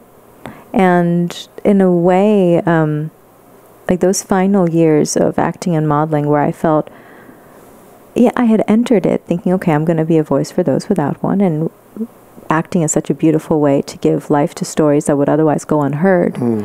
But then I was just parroting and reciting words assigned to me. You know? And my voice, my own voice was in the process totally silenced. And especially as a model, you know, at first it just became like, okay, I would tell myself, oh, you know, it's a means to an end. Sure. But after a while, and I went through a marriage and a divorce in my mid-20s, and it was as if once my ex-husband and I separated, it's as if I turned a corner I couldn't reroute. And the things I had previously rationalized and tolerated, I no longer could. And so being an actress and a model for companies or products or for stories that I did not believe in felt intolerable. Like I just could not do it anymore. And I would, you know, one of my final modeling auditions, I remember just being sardined in this room with dozens and dozens and dozens of other young, docile, obedient, malleable, pretty faces. And we were all there to be expressionless and human hangers, human mannequins, right? And I remember looking at the sheer volume of us, the sheer number of us, and it was such proof that pretty girls are a dime a dozen. We are mass produced and mass consumed. And it was for a car commercial. You know, we were all vying to be the hot girl in front of the car. Because nothing proves fancy car than a hot girl in front of it, right? Because you're selling the lifestyle or the promise, right? Exactly. And I remember just thinking like, oh my gosh, and everyone was so impressionable, and you know, nobody knows of our unoriginality and our replaceability more than the pretty girl. We know that we are a dime a dozen. We know that in a few years we're going to be replaced, and that our time to sell is now. And that's why you could smell desperation in those rooms. Because the competitiveness and the fear of time is ticking, and versus like in the arts, you grow with age. Your work gets better. As a craftsperson, you grow better. But in things like modeling, you depreciate. You know, your value depreciates as soon as you go off the lot. Right. It's like, and you're just replaced. And of course, being in those, doing that as so many hours of my day, you know, I was just the pursuit and the maintenance and the monetization of physical beauty was all I did, and that bled into, and not just physical beauty, but about being pleasing and malleable for other people based on what they wanted me to be, and that invariably bled into the way I created romantic relationships.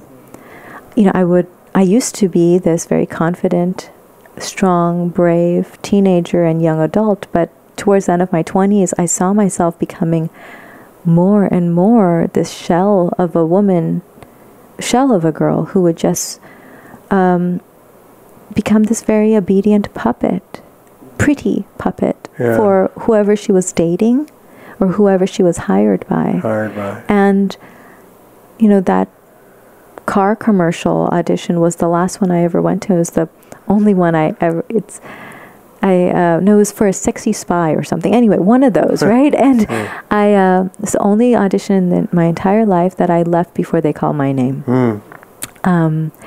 And I bought a one-way ticket to Oregon, and because my mom and my stepdad live here, and I recognized also, like, I had not only gotten myself to this place because of my choices, I was also severely anorexic then as well, because it's self-punishment constantly. And so if you're living as, if you're hired to be a shell of a person, it's going to only encourage any other self-sabotage you're doing, right?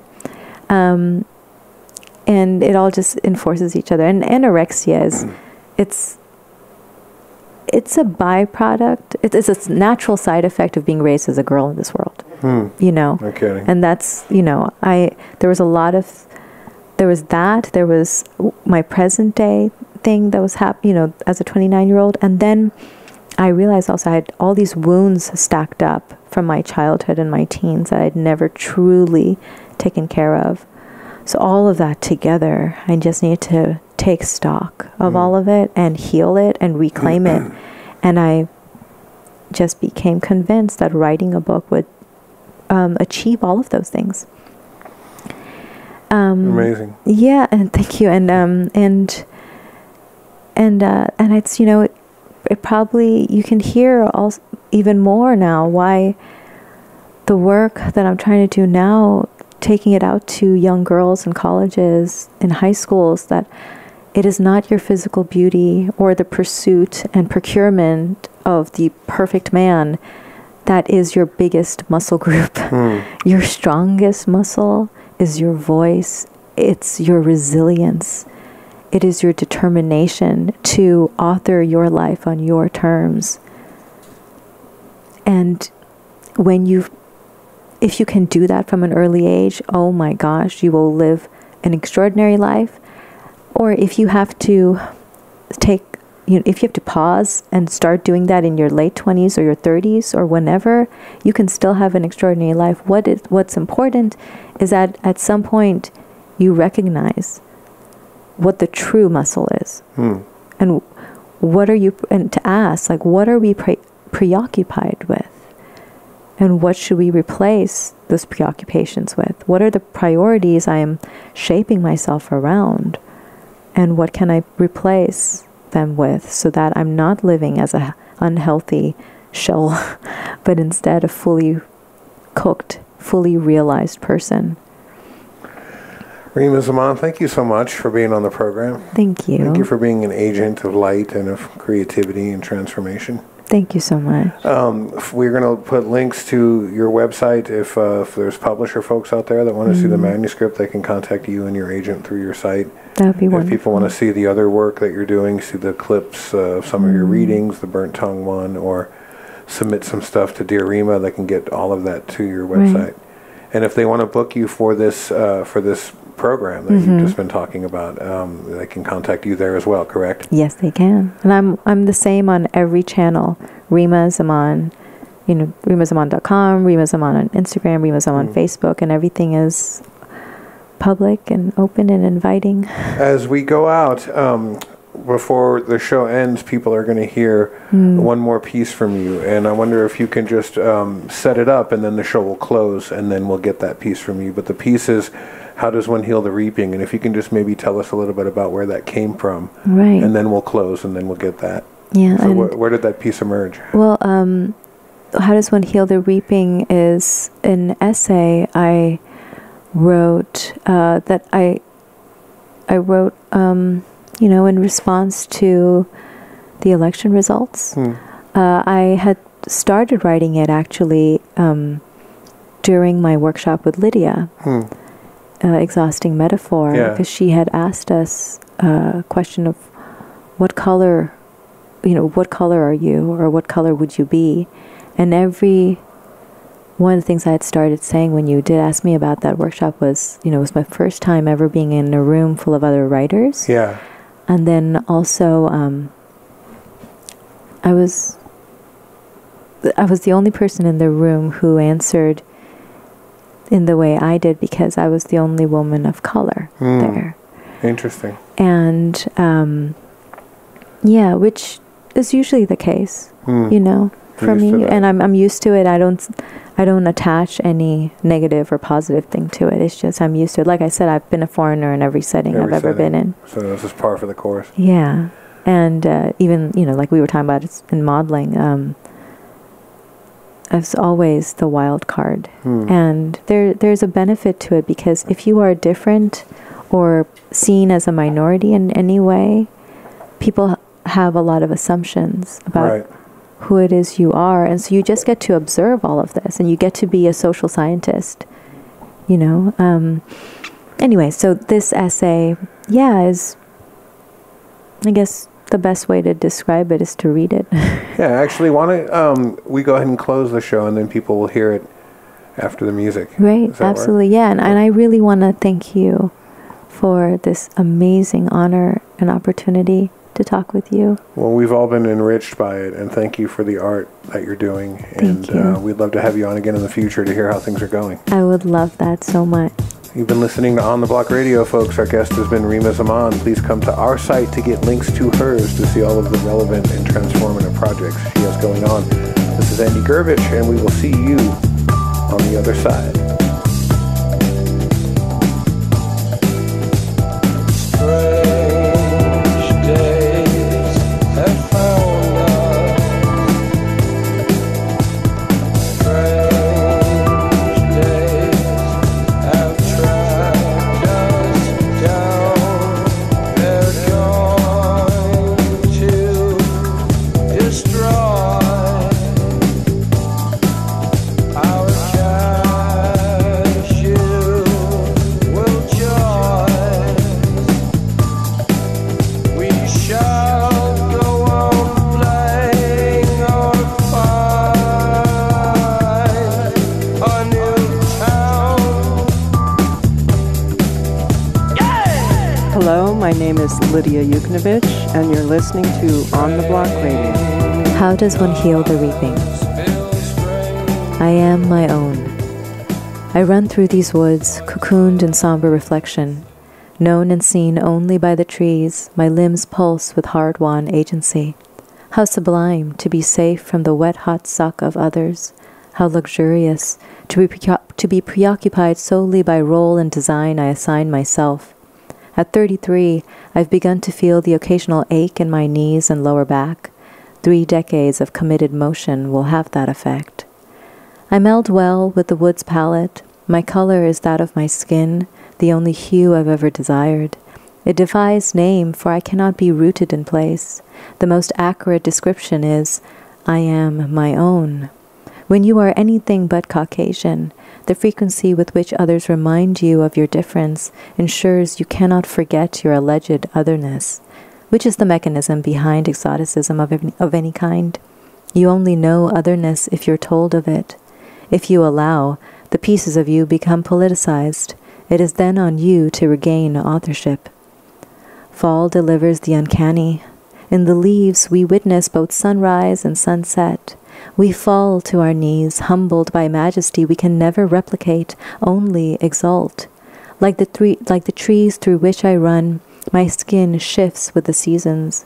I move through honey to caramel to amber to toasted sesame. During my 20s, as a girl, as a new immigrant, as an actress, my skin existed only as extension, as determined by others, by their nearness, their graze, their decree. We're looking for someone lighter. You don't fit with the cast lineup. Such were the waking hours. Self-preservation demanded disassociation, the slicing of self to trade as commodity. In the evenings, my skin would be that which pleased, landscaped, licked clean, paradoxically in the process, dirtied, Him, then him, then him, each man burrowing with such fervor, furrowed brow, clenched jaw, knotted heart, foraging through my pieces, kidnapping any errant bit he could to spackle his jagged form, as if the harvest could complete him. Scrolling down and along the walls like the stock exchange, sprinted my orphan self.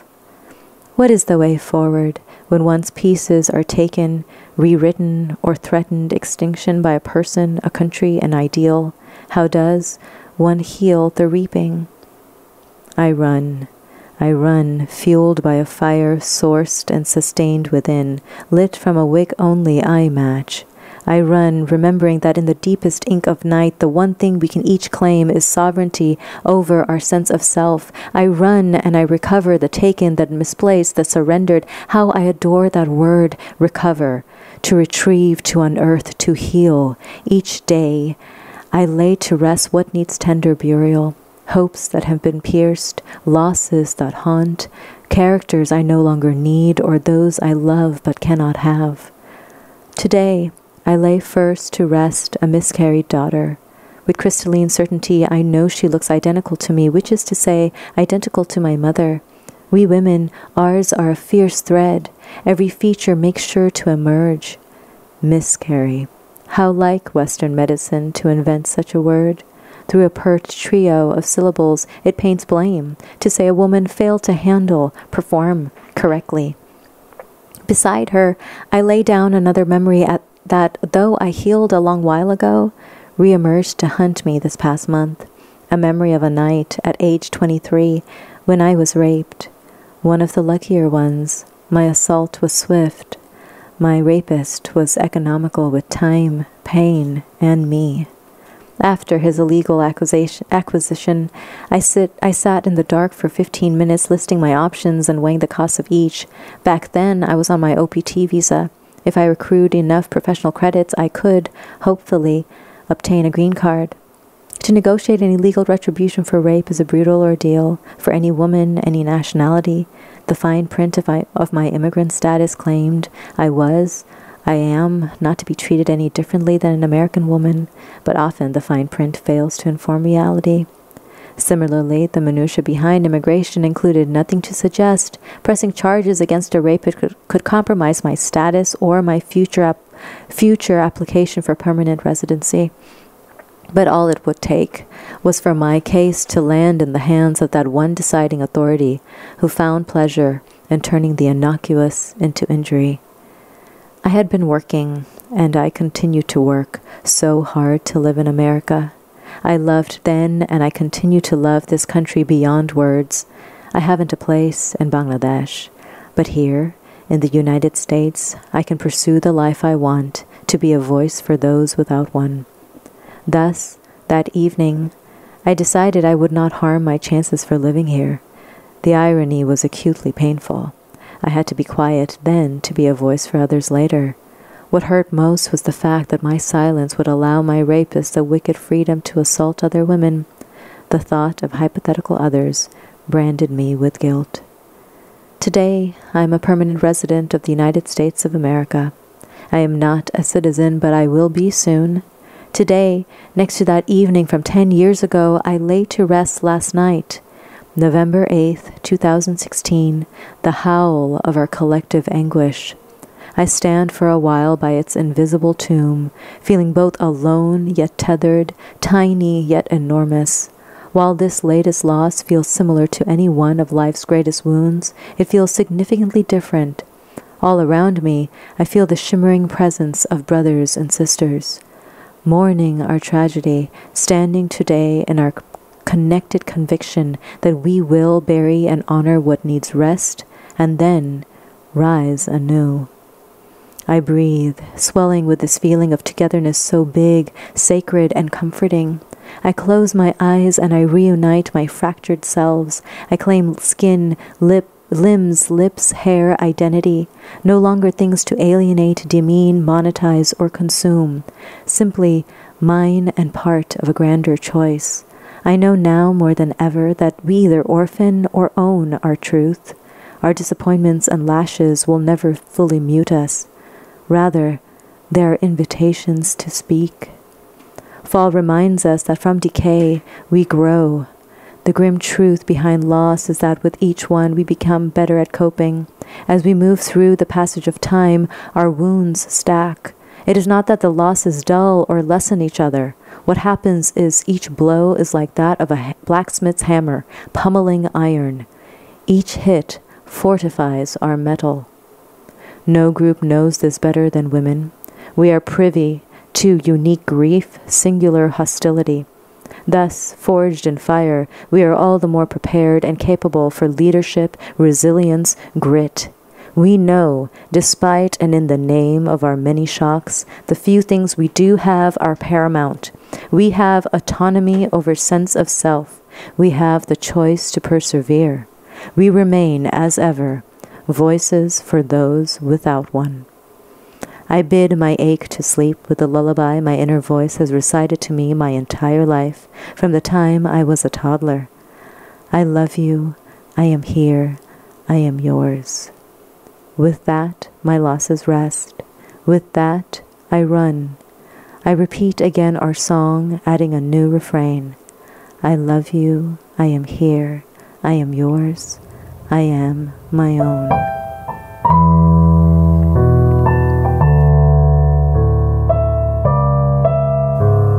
You've been listening to On the Block Radio with Andrew Gurovich. The show is produced in Portland, Oregon by Michael DiNapoli at MD Productions. Theme music by Moving the Mountain.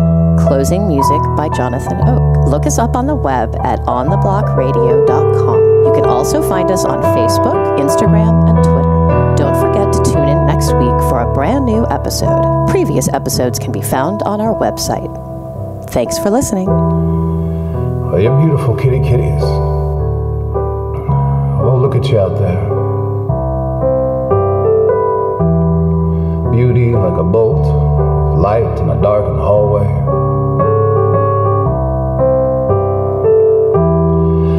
New minds, looking at this world, at our lives, with the perspective of apocalypse children.